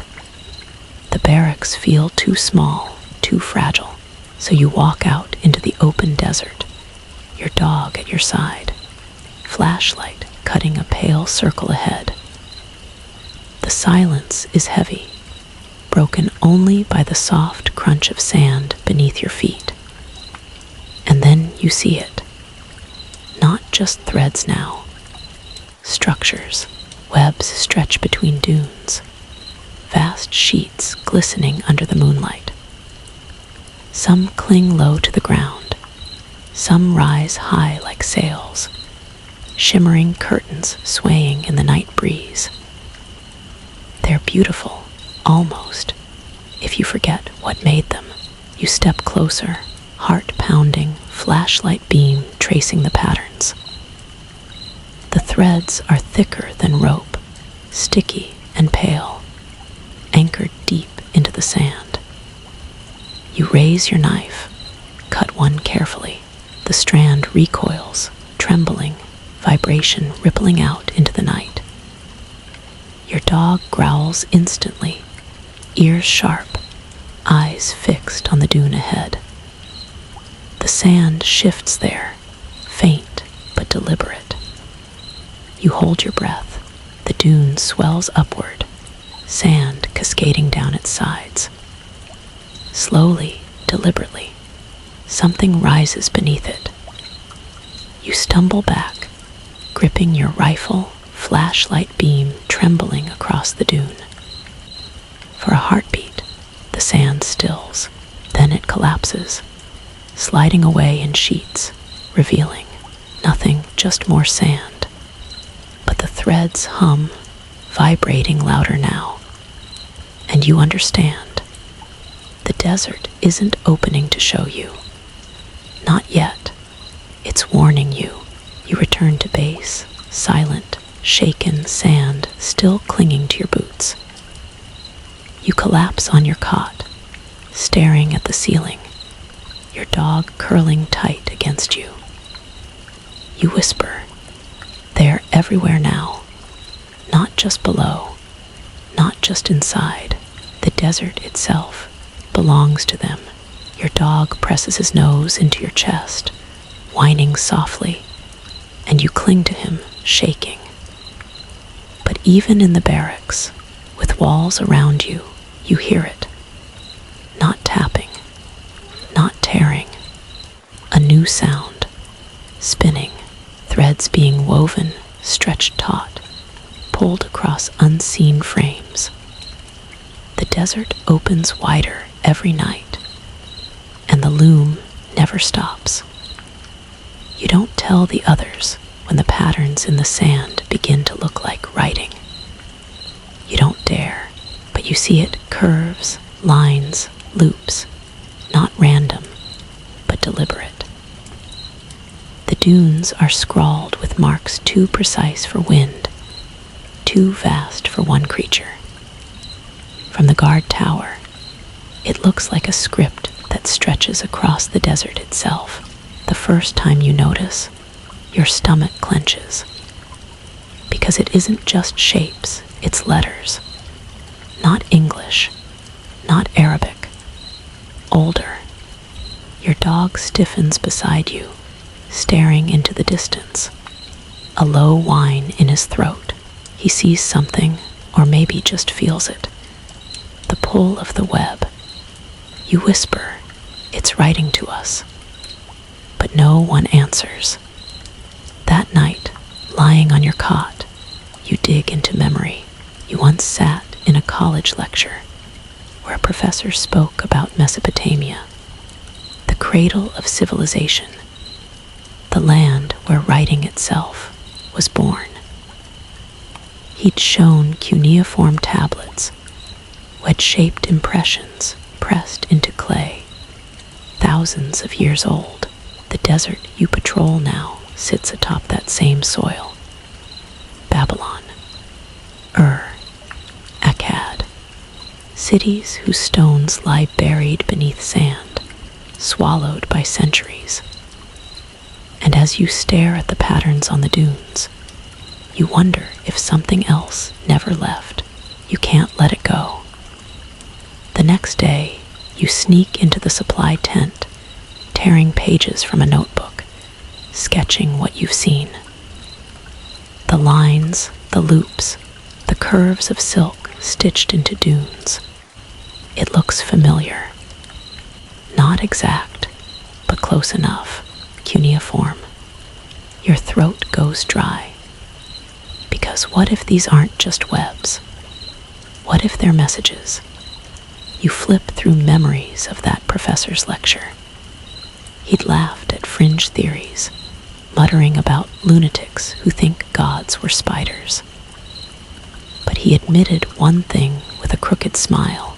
Historians still debate whether the oldest writing was meant for humans at all, or for gods. You can't stop thinking about that now. That evening, the desert glows with twilight fire. You sit on the wall, notebook in hand, dog pressed close, staring at the dunes. The wind blows across them, carrying threads that shimmer faintly in the last light. You squint, tracing the lines. They aren't random. They connect. They form patterns too deliberate to be nature. You flip your page and sketch furiously, copying the shapes as fast as your hand allows. Your heart hammers with every stroke, every curve that falls into place. When you're done, you hold the notebook at arm's length. It isn't cuneiform exactly, but it's close enough that you recognize one symbol, a wedge, repeated again and again. Your professor had translated it once, years ago. It meant God. Your dog barks suddenly, jolting you. You look up. The dunes ripple in the distance. A swell of sand shifting like something massive moves beneath it. Threads glisten as they stretch tighter. New lines pulled across the desert. The symbols change. You clutch the notebook, scribbling madly as the patterns evolve. Shapes morph, loops shift, letters connect into words. It's impossible, insane, but you can't stop. The web is writing, and it's speaking directly to you. A fringe fact surfaces unbidden. In ancient Mesopotamia, myths told of Adu, the spider goddess of weaving. Scholars brushed her off as a minor deity, an allegory for textile work, but a handful of strange tablets suggested something darker, that her loom wove destinies, trapping kings and cities alike. One line still haunts you. She stretched her web over Babylon, and none escaped. You stare at the desert, at the silk threading across dunes, and feel that line echo inside you, because maybe the web isn't over Babylon anymore. Maybe it's under you. That night, you can't eat. You can't speak. You just sit hunched over the notebook, eyes red, hand trembling as you trace the symbols again and again. Somewhere outside, soldiers laugh. Cards shuffle. A guitar strums. Normal life continues, fragile as glass. But none of it matters, because you've seen the message in the sand. And when you close your eyes, you don't see sleep. You see a loom stretched across the world. Each thread a life, each knot a death. And at its center, not a goddess, not a woman, but 8 colossal eyes staring back at you. You jolt awake with a cry, sweat soaking your skin. Your dog whines, licking your hand. The notebook lies open beside you, and the page has changed. You know you drew only lines and loops, but now the ink stretches, curves bending into symbols you didn't write. Your stomach knots as you trace them with a shaking finger. They form a sentence. You brought us out. The next day, you burn the notebook in a barrel behind the mess hall. You watch the pages curl, blacken, flake into ash. The smoke rises into the pale sky, thin and futile. But burning words doesn't erase meaning. That evening, when the sun dips low, you climb the wall again and stare at the dunes. Threads stretch wider now, patterns growing clearer, more complex. Soldiers glance at them, mutter nervously, cross themselves. And though you no longer have a notebook, you can still read them. The symbols shine faintly in moonlight, and they spell one word again and again. Return. The word doesn't leave you. Return. It hangs in your mind long after the threads fade into shadow, long after the night deepens and the others drift to sleep. You lie awake, eyes wide, whispering it under your breath, as though saying it might loosen its hold. Return. To what? To them? To the tunnels you fled? Or is it a command meant for more than you? Your dog twitches in his sleep beside you, paws kicking faintly, as if he's running through dreams. His whimpers echo the sound of tapping, clicking, weaving. You stroke his fur, trying to calm him, but your hand shakes too much to soothe. Morning brings no peace. A dust storm rolls over camp, sky bruised red, air choked thick with grit. The barracks rattle under the wind, voices shout over the roar. The desert disappears behind a curtain of sand, but through the storm, you still hear it. The spinning, the threads pulled taut, vibrating faintly, weaving a wordless pattern that gnaws at your skull. Return. You press your hands to your ears, but the sound isn't in the air. It's inside you now. You think of something your professor once said during that lecture years ago. The one about Mesopotamia. He mentioned the ziggurat of an ancient step pyramid dedicated to moon gods, buried and rebuilt countless times over millennia. Some tablets claimed rituals were performed in the lowest chambers, feeding sacrifices into the earth to appease whatever stirred beneath. Historians still debate whether those rituals were symbolic or desperate bargains with something real. As the storm rattles the walls, you wonder if the ziggurats weren't tombs for men, but cages for something else, something that never died. At Chow, the whispers grow bolder.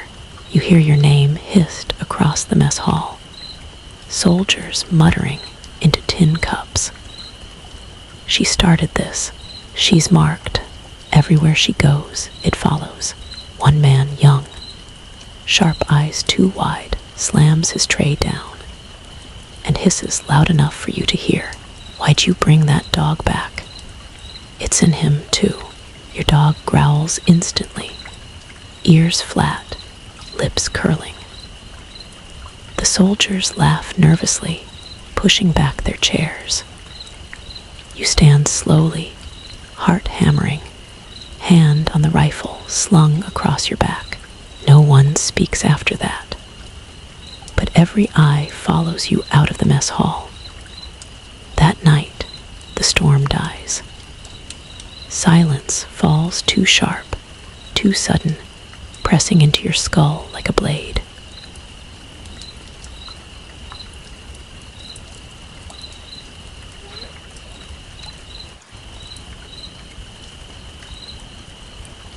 pace the perimeter, rifle heavy in your arms, flashlight beam cutting narrow paths across the sand. And then you see it. The dunes are gone. Not gone exactly. Changed. The storm scoured them smooth, revealing what lay beneath. Wide valleys stretch where sand once piled, and in those valleys lie webs. Vast, endless sheets of silk anchored into the earth. They shine in the moonlight, pale and wet, stretching farther than your beam can reach. The desert is no longer a desert. It's a loom. You stagger back, choking on air. Your dog presses against you, trembling. You whisper, "It's real. It's all real." And for the first time, you realize the base sits right at the loom's center. A strange tidbit burrows into your mind, half memory, half rumor. Some scholars claimed the hanging gardens of Babylon, one of the wonders of the ancient world, weren't gardens at all, but layers of woven silk stretched across stone, shimmering like foliage in the wind. Most dismissed it as nonsense. But standing here now, staring at the threads strung across the desert, you can't help but think, maybe the gardens didn't hang. Maybe they crawled.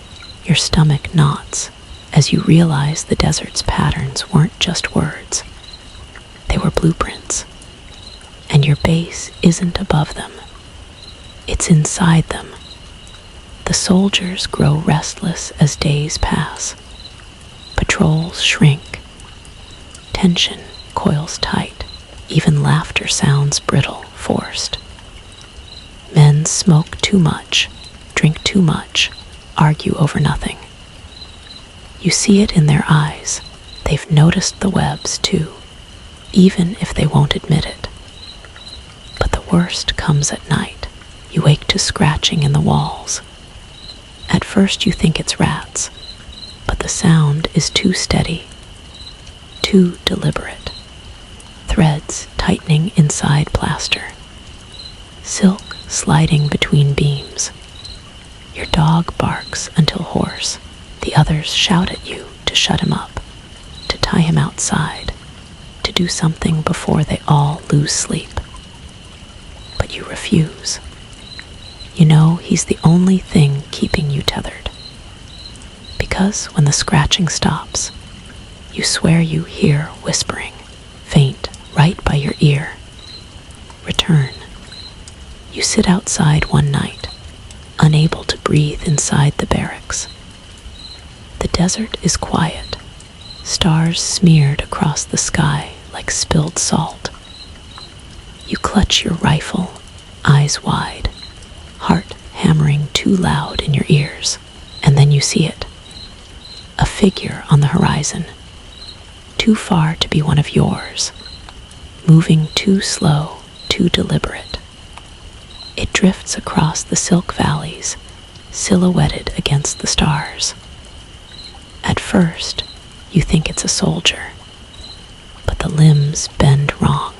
The head tilts at impossible angles. The body twitches, jerks, as if pulled on invisible strings. You raise your rifle, trembling. Your dog growls low. The figure stops. And even at that distance, you know, it's watching you. You stumble back inside, shaking, muttering to yourself, "It's real, it's real." The others glare, curse, demand you shut up. One man throws a boot at you. You don't care, because the desert isn't theirs anymore. It never was, and the word won't leave you. Return. It follows you into dreams, into waking, etched into every thread you see. And for the first time, you wonder if you're not being commanded, but reminded that you already belong to them. The word follows you into waking. Return. It hums beneath your skin, whispered from walls, carved into sand. You mutter it under your breath without realizing, until soldiers glare and move away from you at chow. You can't blame them.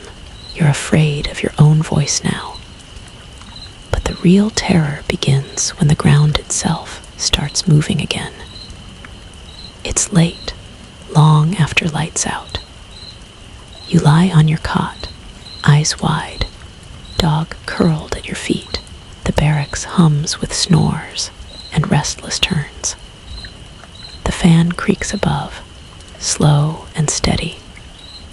Then it stops. The fan blades freeze mid-turn, electricity humming weakly. And for a heartbeat, the silence is so complete, you hear your own pulse, and then the floor trembles. Not like a quake, not sharp, slow, heavy, rhythmic, like breath. You bolt upright, gripping your rifle.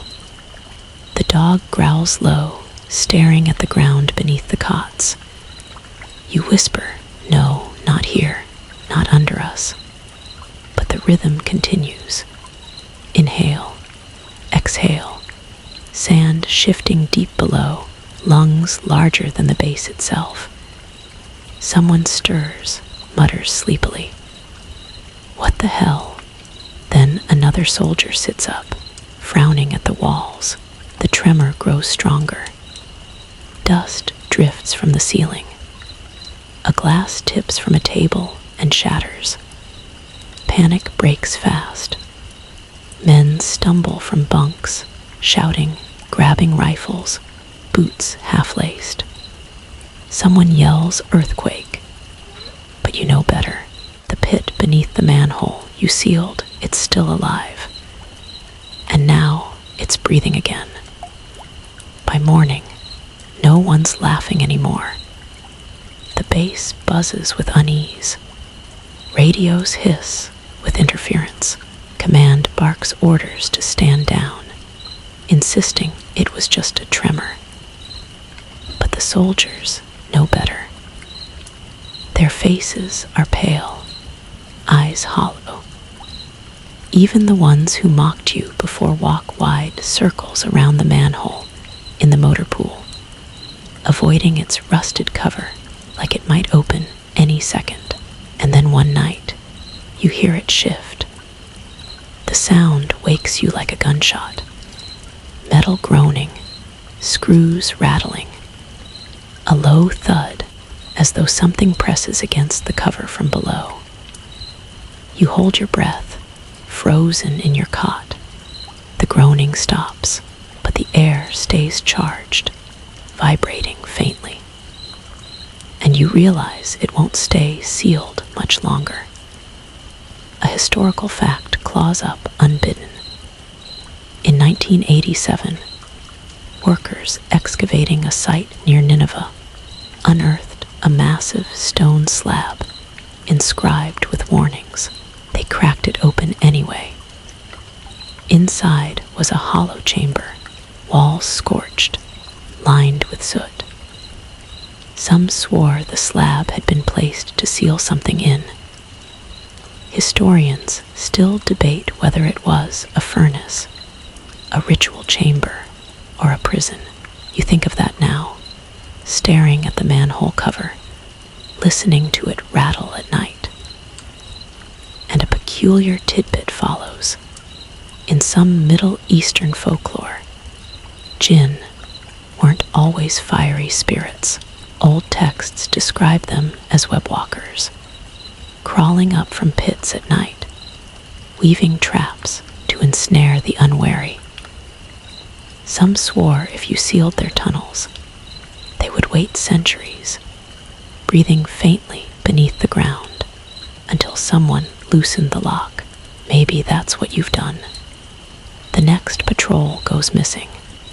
3 men, routine sweep of the perimeter. Radio contact lost after 20 minutes. At first, Command insists it's a storm, but the sky is clear. The desert is still. When the search team returns hours later, they bring nothing back but scraps. Torn straps, a helmet cracked down the middle, and a boot sticky with silk. The whispers spread like wildfire. Some soldiers pray. Some drink until they can't stand. One simply stares into the dunes, lips moving silently as though reciting scripture to himself. You don't tell them what you already know. The pit below didn't just breathe. It reached. That night, sleep is impossible. You sit outside on the sandbag wall, rifle across your lap, dog pressed against your leg. The desert glows faint under the moon, threads stretching wider now, visible even from here. And then you hear it, metal grinding. From the motor pool, your heart slams. You leap to your feet, sprinting across sand, dog barking wild at your heels. The manhole cover shifts. It rocks once, twice, screeching against stone. Dust puffs from its edges. You raise your rifle, finger trembling on the trigger. The cover slams back into place with a clang. Silence falls, heavy and absolute. You stand frozen, chest heaving, dog snarling at the circle of steel. And then soft, almost playful, tap, tap, tap from the underside. By dawn, the others have seen it too. Scratches gouged into the underside of the cover, fresh and deep. Threads stretched thin around the bolts. Proof. No one calls you crazy anymore. But that doesn't help. It only makes the silence worse. You can't stop staring at the cover during the day. The more you look, the more you notice. The way the sand seems to slope toward it now. A shallow funnel, as though something is pulling from below. The way flies circle above it, then vanish. Wings tangled in silk stretched across the rim. You whisper to your dog. It wants out. He whines, presses close, and you bury your hand in his fur. But another thought follows, darker. What if it's not trapped? What if the cover is a doorway, not a prison? And what if you're the one it's waiting for? That night, as you lie awake, the fan hums steady overhead. The others shift in uneasy sleep. Your dog twitches, growling low, and then the breathing starts again. Slow, heavy, inhale, exhale. The cots vibrate with it, the floorboards creak. The manhole groans. Dust drifts down from the ceiling in lazy streams. And through it all, you hear the word again. Return. But this time, it isn't just in your head. It comes from below. Whispered through the cracks, carried on breath, not human, vibrating through steel and sand.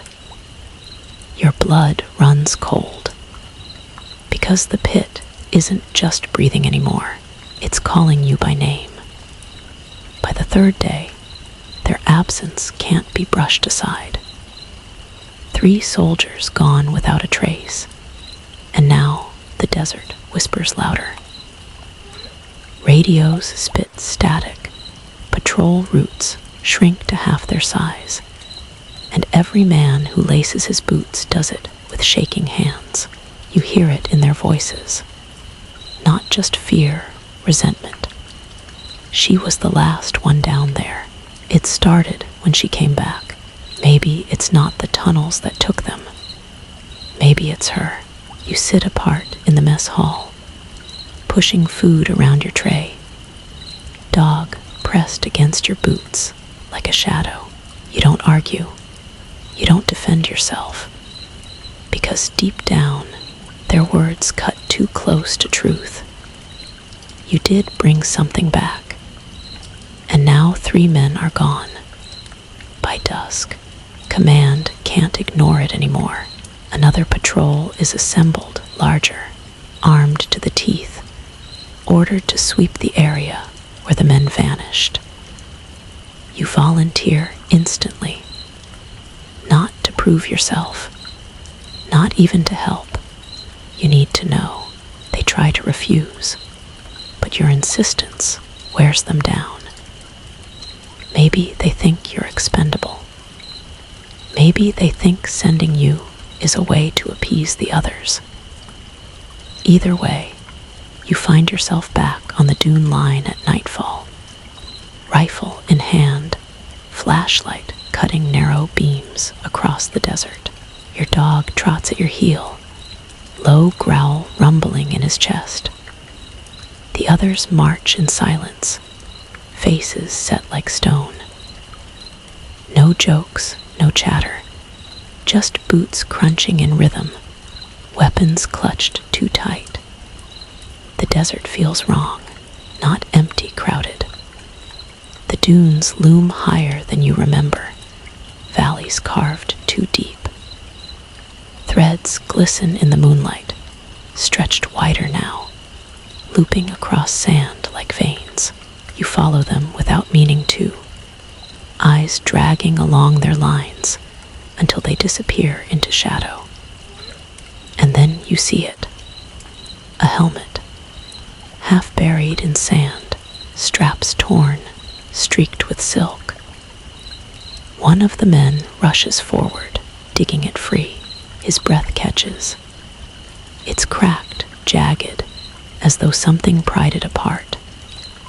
The others mutter curses, clutching rifles tighter. One whispers, "Where's the body?" You already know the answer. The search continues deeper. You move as a group, tight circle, flashlights stabbing outward. The air grows heavier the farther you go, thick with the smell of earth and something fouler, sweet, cloying like rot. And then you find the webs, not strands anymore.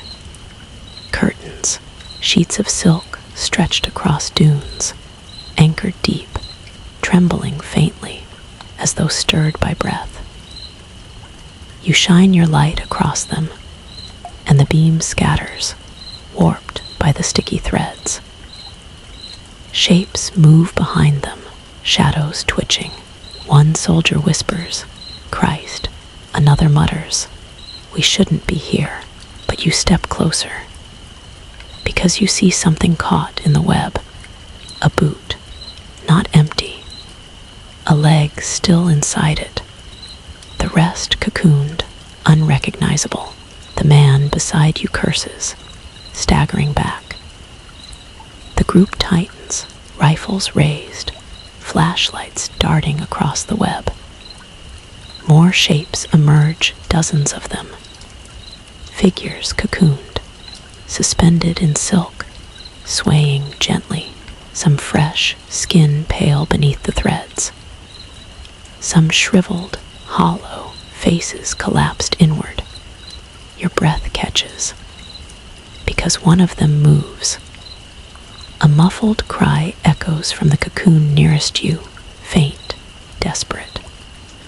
They're still alive. The group erupts in chaos. Shouts, orders, arguments. Some want to cut them down. Some insist it's too dangerous. One soldier lifts his rifle, muttering, "Mercy's quicker." You scream, "Stop." The word rips from your throat before you can think. Every head turns toward you, eyes blazing with suspicion. And in that silence, you hear it. Tapping, not faint, not distant, all around you. The webs tremble violently, threads vibrating under unseen weight. Sand shifts at the edges of the valley. Shadows twist, multiply. The desert comes alive. Fall back. Someone yells, but the order is too late.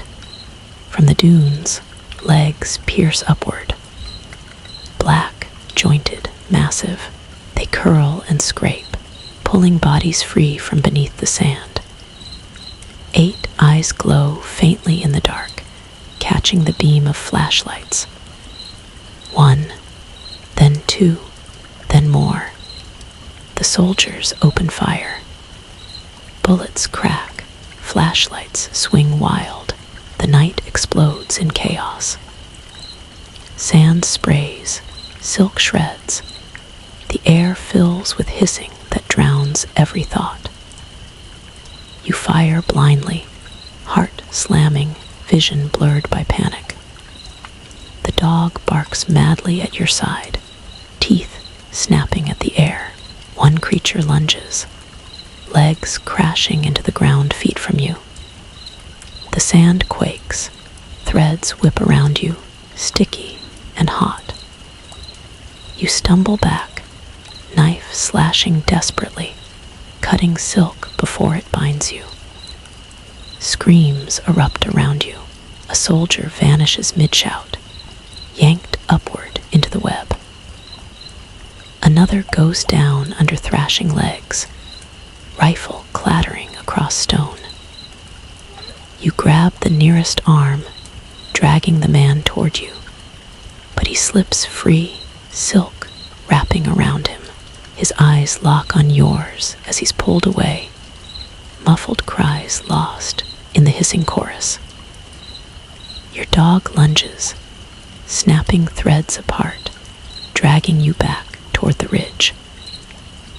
You stumble after him, firing wildly into the swarm.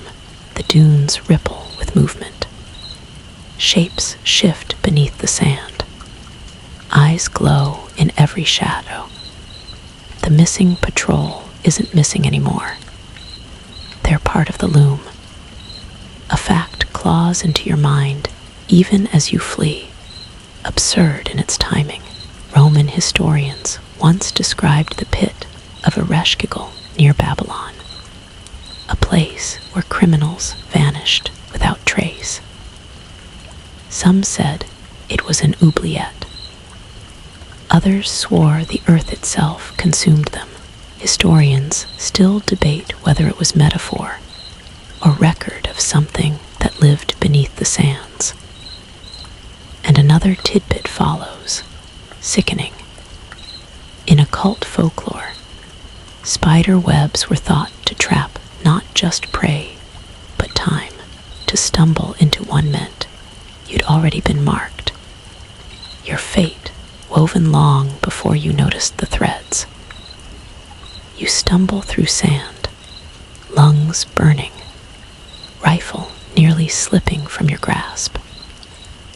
And you realize the missing patrol didn't just vanish.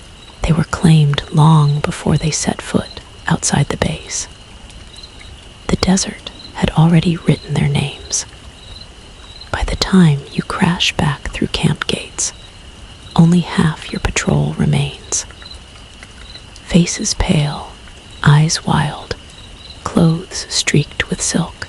They stagger, scream, curse. Some collapse outright. Command shouts questions, demands reports, but no one answers. And you know why. Because the truth isn't something you can speak aloud. The desert isn't hiding them anymore. It's feeding, and it's only a matter of time before it finishes. The camp feels smaller after that night. Walls don't matter anymore, and every man knows it. You see it in their faces, eyes darting, hands trembling, boots dragging through the sand, as though every step is already caught in silk. You don't need to hear the whispers. They're written in silence now. 3 gone became 6. 6 became 9. The desert eats in multiples. No one speaks about the missing patrol, not in words, but every time you pass the motor pool, every time the manhole rattles, their absence throbs like an open wound. Your dog won't leave your side. He presses into your legs, nose twitching, ears sharp.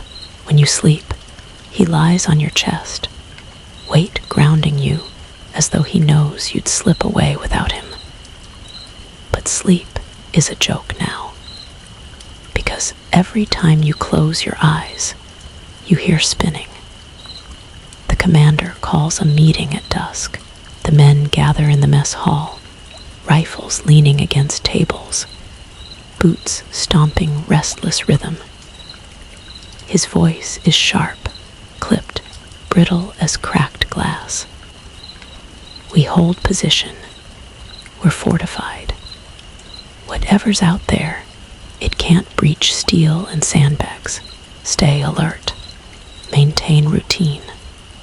Panic is the real enemy here, but panic is already here. You see it in the twitching fingers, the restless glances toward windows.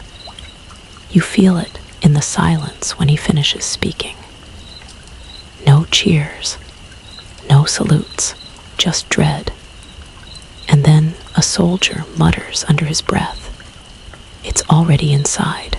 No one argues. Later, you sit outside alone, dog curled against your boots, rifle across your lap.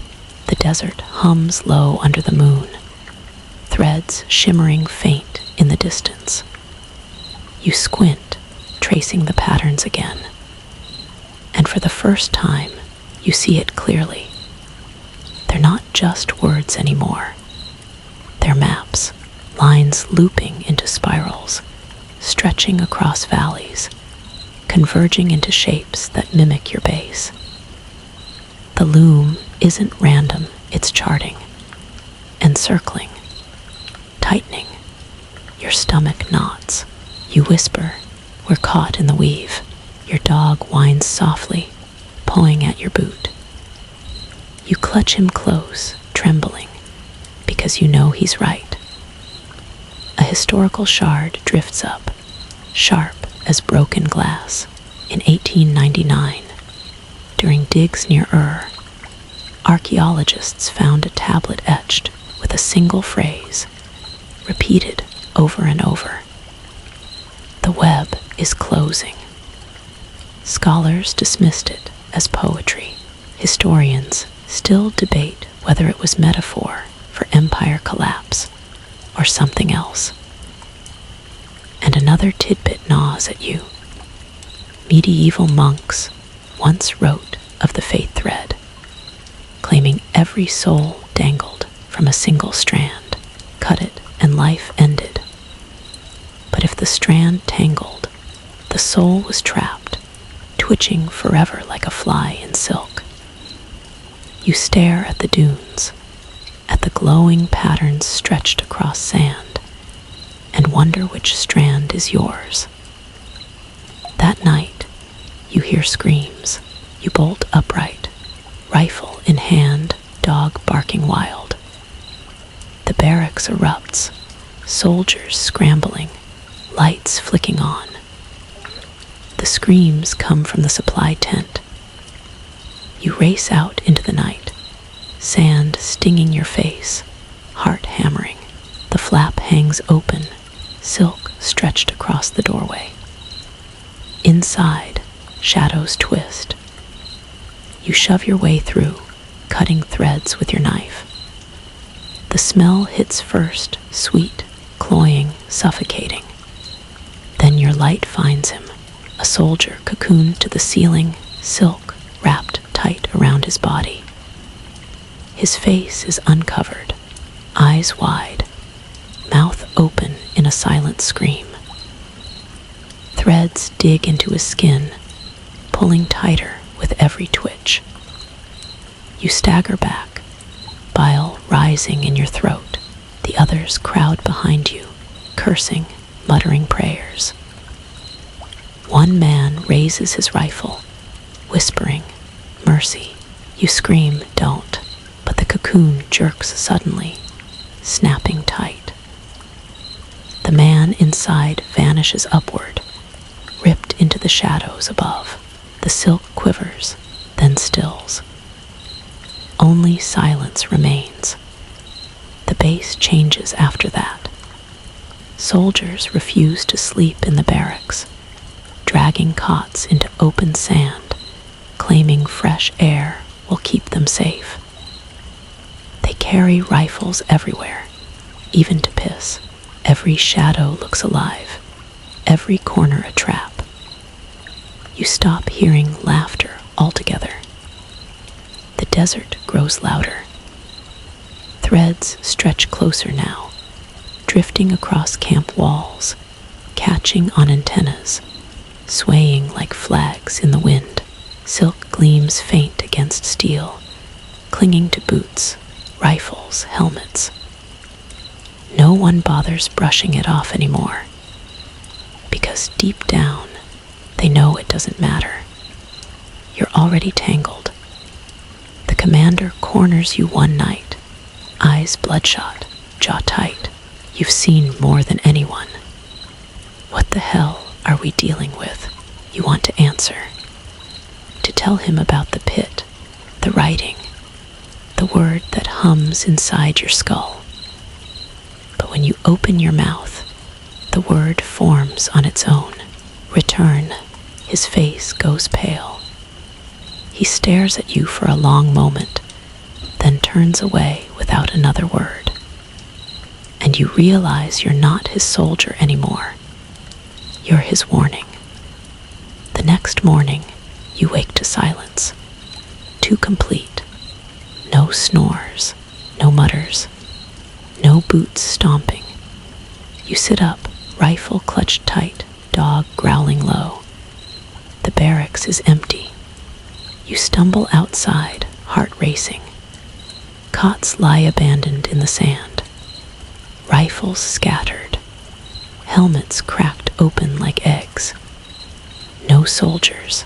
You spin in circles, gasping, whispering. No, no, no. And then you see them. Not men anymore. Shapes strung high across the dunes, swaying gently in webs that stretch from ridge to ridge. Pale cocoons catching the morning light. The missing patrol isn't missing. The entire base is missing. You're the only one left. A strange fact surfaces, absurd in its timing. During the Black Death, monks wrote of spider plagues that swept towns before pestilence hit, silk stretching across houses overnight. Villagers found bound in beds. Historians still debate whether it was superstition or whether webs carried sickness itself. You think of that now, staring at the dunes stitched with bodies. Because maybe this isn't death. Maybe it's contagion. Your dog whines softly, pressing into your leg. You clutch his fur, whispering, "It's just us now." But even as you say it, you feel the truth gnawing at your bones. It was never just you. The loom is patient, and the weave is closing tighter every night. The silence is unbearable.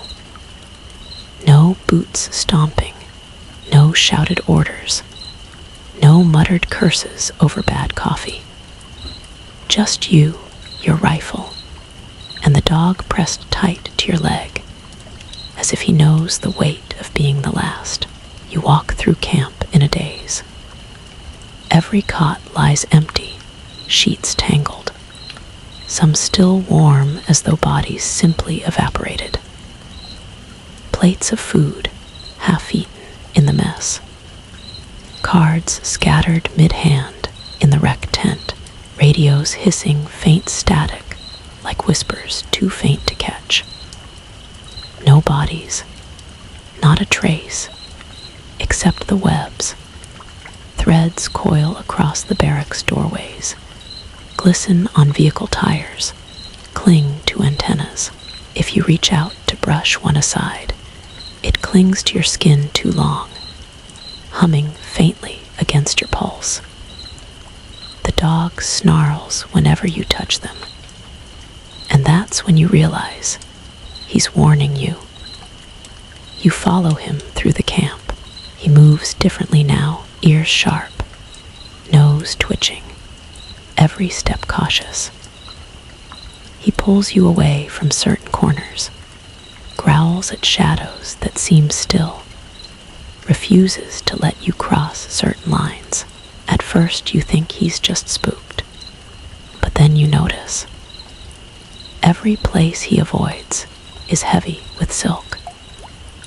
Corners where threads converge, door frames laced with strands too fine to see until your nose close. He keeps you from stepping into them, from touching what's already claimed. You whisper, "You see it, don't you? More than me." His only answer is a low growl, teeth flashing in the dim light. You start trusting him more than your own eyes. That night, the desert hums again. You sit outside the sandbag wall, rifle across your lap, dog pressed against your boots. The dunes shift faintly, silk shimmering pale under the moon. You mutter, "They're gone, all of them." The dog whines, head resting on your knee. His eyes don't leave the desert, and then he stiffens. Hackles rise, growl deep. He stares at the horizon, teeth bared. You follow his gaze and freeze. Figures move in the distance. At first, relief stabs through you. Survivors, soldiers returning. But no, the shapes walk wrong. Limbs jerking too sharp, heads lolling too loose. They stagger, twitch, as though pulled on strings. Your stomach knots. They are survivors, but not anymore. The loom already claimed them. You drag the dog back, heart hammering, rifle trembling in your hands. The figures shamble closer, eyes wide, but glassy, silk stretched tight around their limbs. You recognize faces, the commander, the card players, the man who accused you.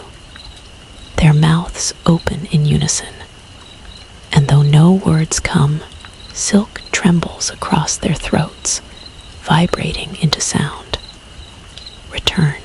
You choke on air, stumble back into camp, dogs snarling wild. The figures stop at the wall, swaying gently, heads tilting at impossible angles.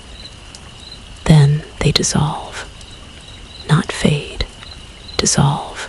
Silk unravels from their forms, threads whipping into the night until nothing remains but the glisten of webs on the dunes. You collapse against the sandbags, gasping, whispering, "Not real, not real." But the dog doesn't calm. He keeps barking at the empty horizon, tail low, fur bristling. You believe him. It was real enough. A historical shard pushes through your mind like a splinter. In the ruins of Babylon, archaeologists once uncovered clay figurines strung with fine threads, limbs bent at grotesque angles. Scholars debated whether they were ritual dolls, primitive puppets, or something darker. Historians still debate if they represented gods or captives. And a strange tidbit follows. In certain occult circles, it's believed dogs can sense threads of fate, growling when one tightens near their master. Not superstition, instinct. They hear what you can't, which means your dog isn't just protecting you. He's reading the web. The next day, You don't move without him. If he pulls back, you stop. If he growls, you freeze.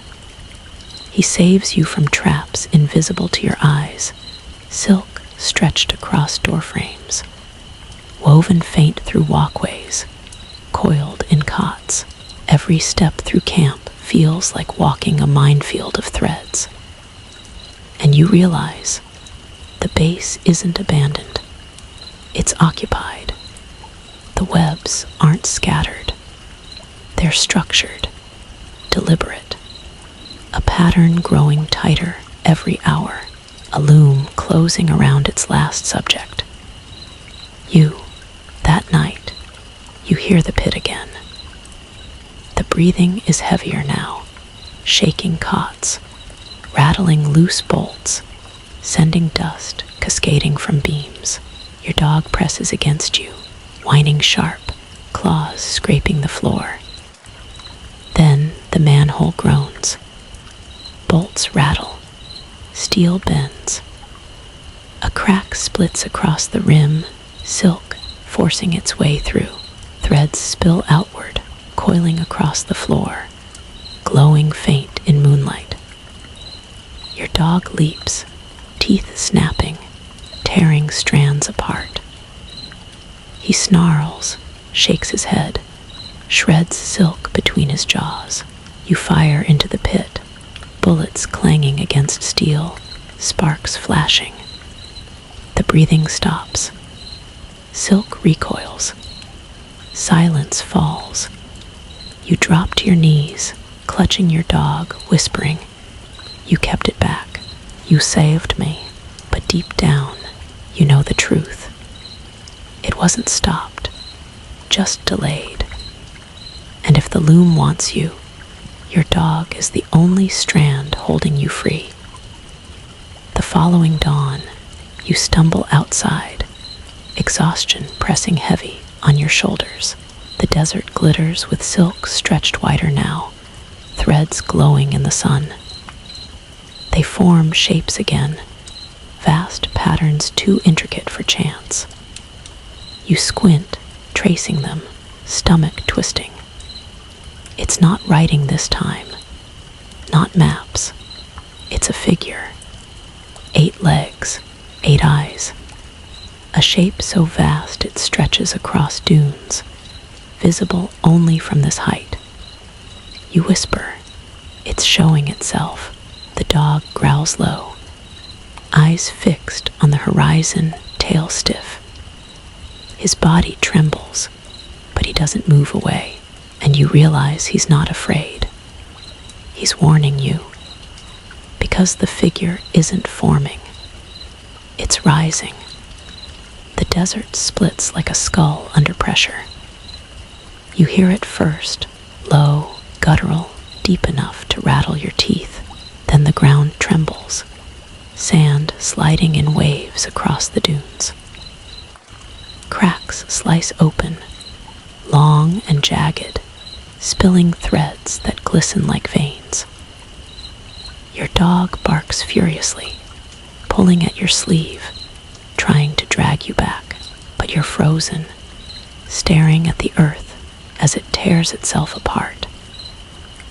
A fissure yawns wide just beyond the camp walls, spilling darkness deeper than your beam can reach. The edges drip silk, strands twisting upward, anchoring themselves across the dunes. They hum faintly, vibrating like a plucked harp. You whisper, "It's awake," and the desert answers with another crack. You retreat to the sandbag wall, rifle clutched tight, dog pressed to your leg. The base is empty now, no men, no orders, just echoes. And in the silence, the land itself becomes your enemy. Cracks widen through the motor pool, splitting concrete, tearing vehicles in half. A Humvee tips into one, swallowed whole, silk wrapping it like a toy. The manhole rattles once, then collapses inward, vanishing into the void below.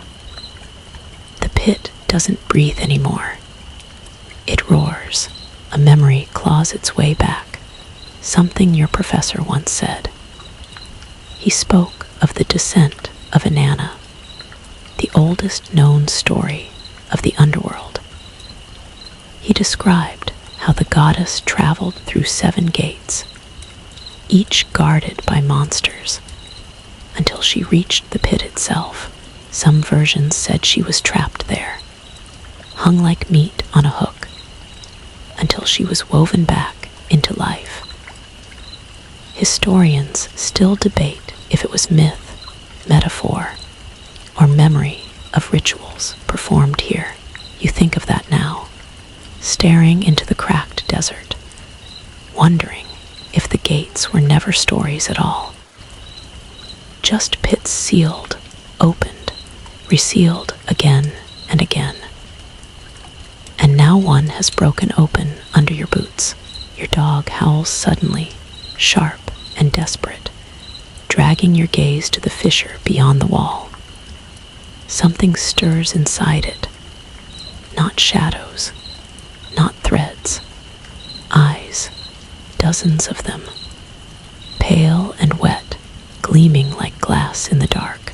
They rise from the crack, blinking in perfect unison, fixing on you with hunger that sears your chest. You stumble back, gasping. No, no, no. The eyes vanish, but the silk doesn't. It whips upward, strands lashing across the wall, anchoring deep into sandbags, pulling taut. The wall groans, splits, collapses inward. You stagger back, firing into the threads, sparks flashing as bullets tear them apart, but they keep coming, spinning, weaving, closing. You and the dog retreat through camp, running past empty barracks, weaving between webs stretched across paths. Silk clings to your boots, humming against your ankles. You slash with your knife, firing at shadows, but the sound is drowned by the roar of the desert itself, splitting wider. Everywhere you look, dunes collapse. Valleys yawn open. Threads stretch across craters, connecting fissures into one vast net. You realize what you're standing on isn't desert anymore. It's scaffolding, a stage being prepared, and you're the centerpiece. You collapse behind a supply crate, gasping for breath, dog pressed against you. He whines sharp, ears flat, trembling but unbroken. You clutch his fur, whispering, "We're not theirs." Not yet, but your voice shakes, because you know that's a lie. A strange tidbit forces its way into your mind, absurd yet undeniable. In Persian folklore, spiders weren't just hunters, they were guardians. They spun webs across cave mouths to hide prophets from enemies. Some stories said the web was the first wall, stronger than any stone. You cling to that thought desperately, staring at your dog. If webs can trap, maybe they can protect. But then you look at the cracks again, at the silk pouring upward, and the thought twists bitter. Because protection and prison can look the same. Night falls too fast, the sky bleeding black across dunes. Stars vanish behind strands stretched overhead, a canopy of silk blotting out light. The air grows heavy, hot, vibrating with sound not made by wind. Your dog stiffens, his body tenses, fur bristling, teeth bared. He stares toward the largest fissure, growl rolling deep in his chest. You force yourself to look, and the desert moves. Sand pours downward as something rises, vast, black, legs as tall as towers claw free, bending sharp, anchoring into earth. Threads whip upward, catching on dunes, pulling tight. A body follows, endless, impossible, glistening in moonlight. 8 eyes ignite in the dark, and for the first time you understand. The loom wasn't being woven around you. It was the creature. You stumble back, firing until your rifle clicks empty. Bullets spark useless against chitin. The dog barks madly, lunging at strands, tearing silk with his teeth. You scream, slash, reload, but it doesn't matter. The creature doesn't rush. It doesn't strike. It waits. Every movement is patient, deliberate. Threads stretched tighter, cracks spreading wider. Because it knows. You're already inside the web. A fact slices through the haze. The ancients of this land never built temples on flat earth. They built on ziggurats, artificial mountains of stone and brick. Scholars claim it was for proximity to gods. But what if it was for safety? What if they raised themselves higher, brick on brick, to keep their feet off the loom below? Historians still debate the purpose. You no longer do, because you stand on flat ground now, and there's nothing between you and the pit. Your dog howls again, voice ragged, clawing at the sand as if to drag you away. You cling to him, shaking, whispering. We run. We don't stop, but even as you say it, you feel the truth vibrating through the threads. You're not running anymore. You're unraveling. The base is gone in all but name. What remains are ruins wrapped in silk. Walls groaning under the weight of threads pulled tighter each hour. Antennas sag. Vehicles slump half-cocooned. Sandbags split and bleed grit like torn flesh, but you carve yourself a fortress anyway.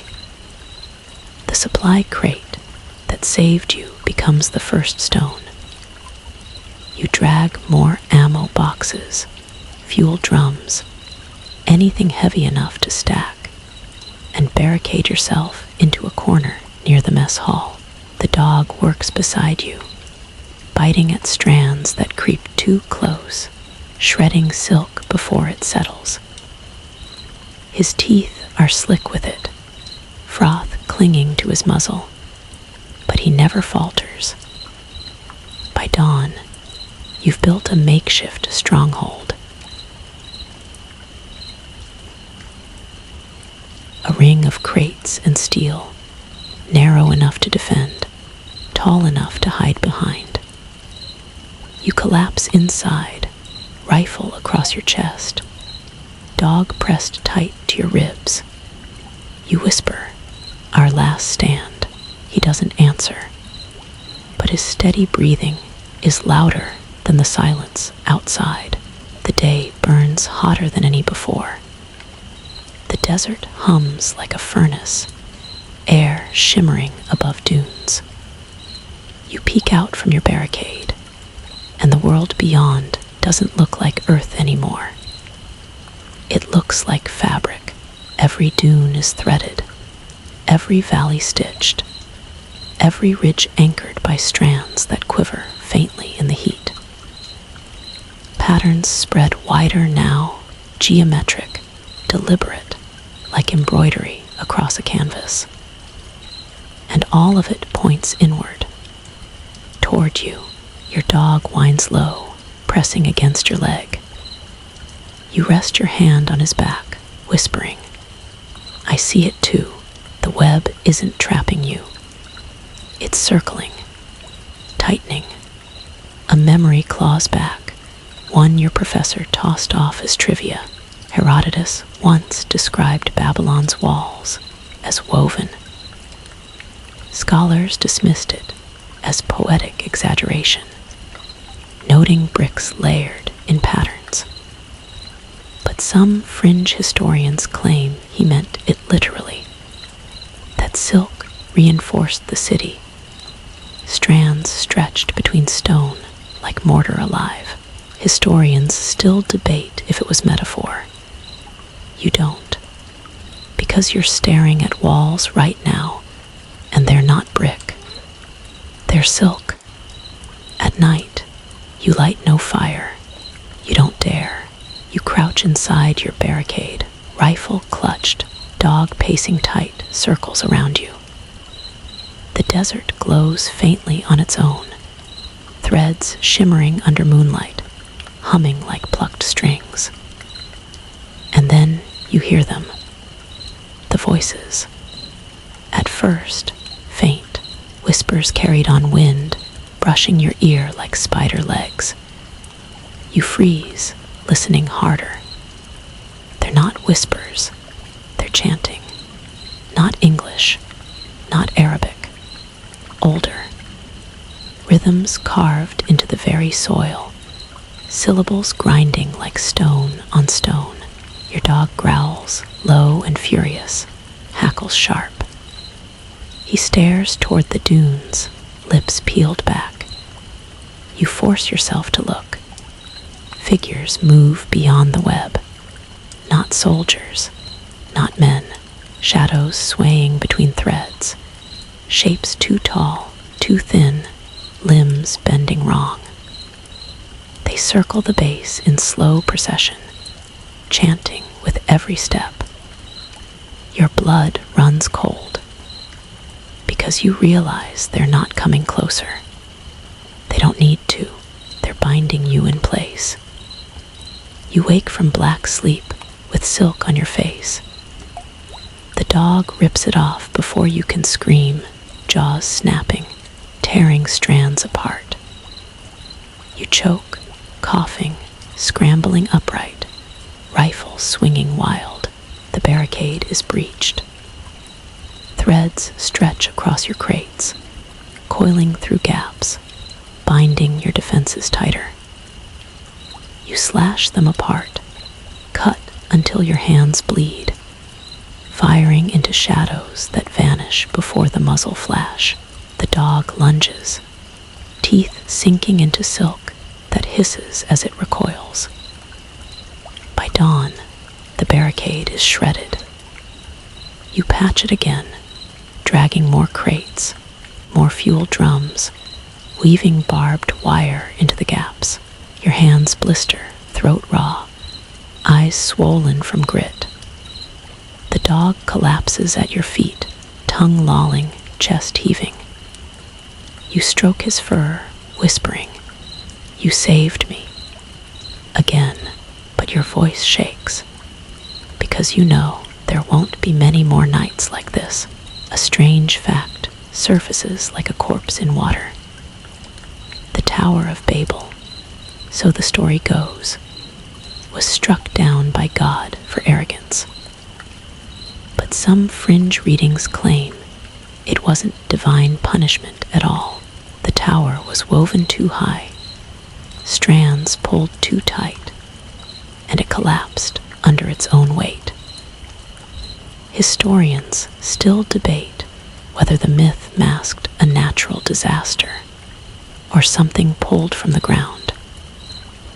You stare at your crumbling barricade and think, maybe we never stopped building towers. Maybe we just forgot what they were for. The second night, the chanting grows louder. The shadows circle closer, shapes clearer now. Limbs twitch like marionettes, heads tilt too far. Their mouths don't move, but the silk across their faces vibrates, shaping sound. The dog snarls, teeth bared, every hair on his back sharp as needles. You raise your rifle, fire into the ring. Bullets spark against silk, vanish into shadows. The chanting never stops. You collapse back into your barricade, trembling, whispering, "We can't hold this." Your dog whines, presses close, licks your trembling hand. His eyes are steady, fierce, and you realize he's telling you something. You're not meant to hold. You're meant to move. By dawn, the barricade is silk again. No matter how many crates you drag, no matter how much wire you knot, the threads reclaim it faster than you can cut. The desert doesn't want you fortified. It wants you exposed.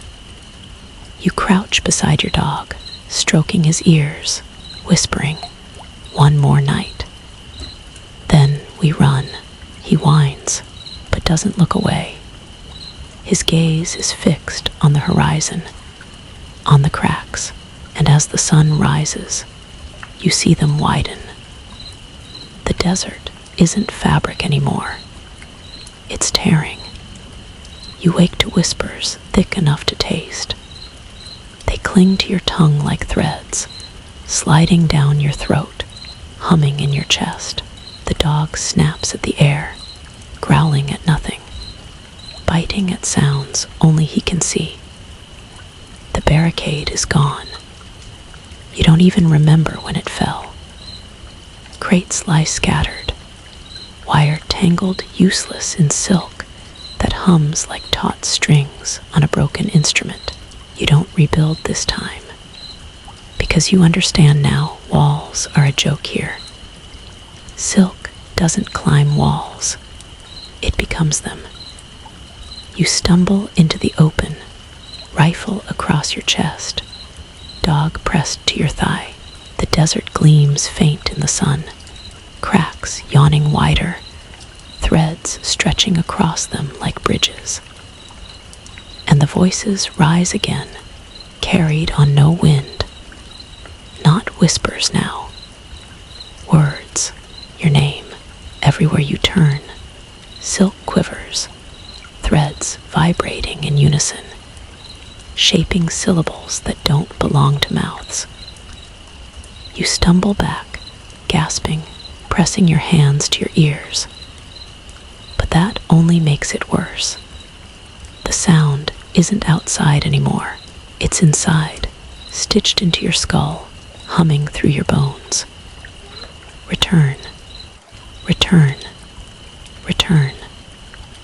The dog leaps suddenly, ripping silk from the air, teeth snapping empty space. His growl is guttural, raw, a sound that vibrates in your chest like a warning bell. He's not just angry. He's drowning out the voices. You drop to your knees beside him, clutching his fur, whispering, "Don't let go. Don't let me listen." And for the first time, you realize it isn't your strength holding you together. It's his. A historical fact claws its way into your head like a parasite. In the ruins of Nineveh, clay tablets were found describing whisper nets, woven across doorways to trap demons. The idea was simple. Whatever crossed became bound in sound. Historians still debate if it was metaphor, protective charm, or early acoustic science. But what if the ancients weren't trapping demons? What if they were keeping out something like this?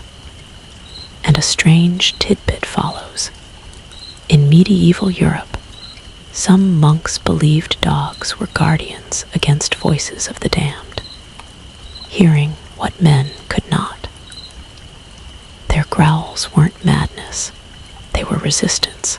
You bury your face in your dog's fur, trembling, whispering, "You're the only reason I'm still here." The chanting rises at dusk. You crouch near the dunes, dog pressed close, staring at the horizon. Shadows gather again, circling just beyond the cracks. They sway in rhythm, silk stretched tight across their faces, vibrating into sound. This time, you understand every word. because you know the language, because the silk speaks directly to you. It promises silence. No more fear. No more hunger. No more waking to screams that never end. Just surrender. One step forward, one fall into the loom, and everything unravels clean. You almost believe it. You sway forward, boots dragging through sand, eyes glassy. And then the dog bites your sleeve. He yanks you back hard enough to drop you on your knees. You blink, gasping, realizing you were walking willingly into the circle. The dog stands over you, teeth bared, fur bristling, growl steady as thunder. The voices falter. The shadows hiss. And for the first time, they step back. That night, you don't sleep. You sit with the dog pressed against your chest, his heartbeat hammering steady under your palm. You whisper, "You saved me." Again. Always. And the truth sinks in like ice. The voices don't want your body. They want your will. Because if you walk into the web willingly, the fight ends. And the loom doesn't need to hunt anymore. The following dawn, the desert is different. Not cracked. Not dunes. It's corridors. The threads have risen taller overnight.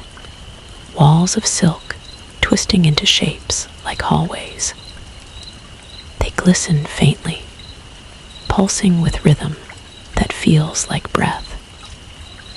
The air hums with voices behind them, words you can almost catch, promises you almost believe. You realize the desert is no longer a place. It's a structure, a maze being built around you. Your dog whines, tugging at your sleeve, pulling you away from one path and into another. You follow blindly, trusting his instinct over your own sight. Every turn looks the same: walls of silk, faint shadows twitching just beyond. You whisper, "Where are you taking me?" His only answer is a growl at the path behind you. You don't question, you follow. A thought pierces through the fear, absurd but unshakable. The Minotaur's labyrinth was never stone. Maybe it was silk, a maze spun overnight, threads shifting to trap prey inside. Historians still debate if it was allegory for empire or insanity. But standing here now, walls pulsing like veins, you know the truth. The labyrinth was real, and you're inside it. Hours blur. Time loses shape. You stumble through corridors of silk, guided only by your dog. Every turn feels wrong. Voices beckon from shadows. Threads tremble with words too sweet. At one junction, you freeze. Ahead, a figure waits. Not shadow. Human, a soldier. Face pale, eyes wide, uniform shredded. Relief stabs you like a blade. You rush forward, whispering, "You're alive," but your dog lunges, teeth sinking into your arm, dragging you back. You scream, fighting him, until the soldier twitches. Head jerks. Limbs bend. Silk gleams faint across his skin. Not a man. A puppet. The dog snarls, pulling you down another corridor before you can think, and you realize you almost stepped into the threads by choice.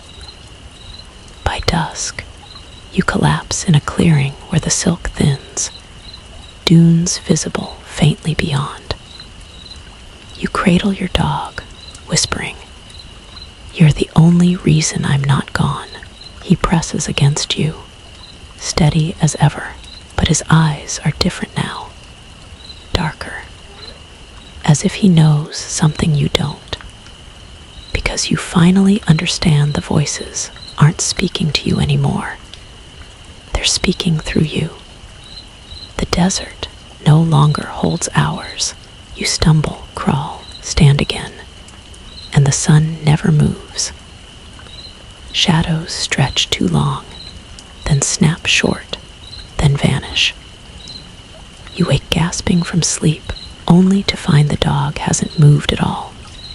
Still staring into Silk, still growling low, as though time itself stuttered while you drifted.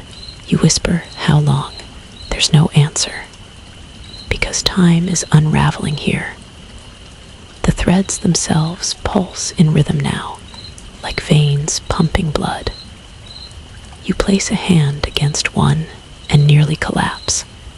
It's warm, alive, and when it vibrates, you see flashes, not memories, not visions, but loops. A soldier lacing boots, a soldier eating breakfast, a soldier screaming into Silk. Each moment folds on itself, repeating endlessly. You stagger back, gasping. It's not just trapping bodies, it's trapping hours. The dog barks sharply, snapping you back. He pulls you away from the quivering wall, leading you into a corridor that looks the same as every other. But you trust him. You have to, because without him, you'd already be part of the loop. A historical echo claws into your head. Heraclitus once wrote that time is a river, flowing endlessly forward, but in obscure fragments, ones most scholars ignore. He wrote of time snarled, where currents catch on themselves, twisting into knots. Historians still debate whether it was philosophy, metaphor, or a warning. You know what it was. It was a web. Hours or minutes later, you stumble into a clearing. Silk threads cross overhead in lattices, glowing faint against the sky. At the center lies something new.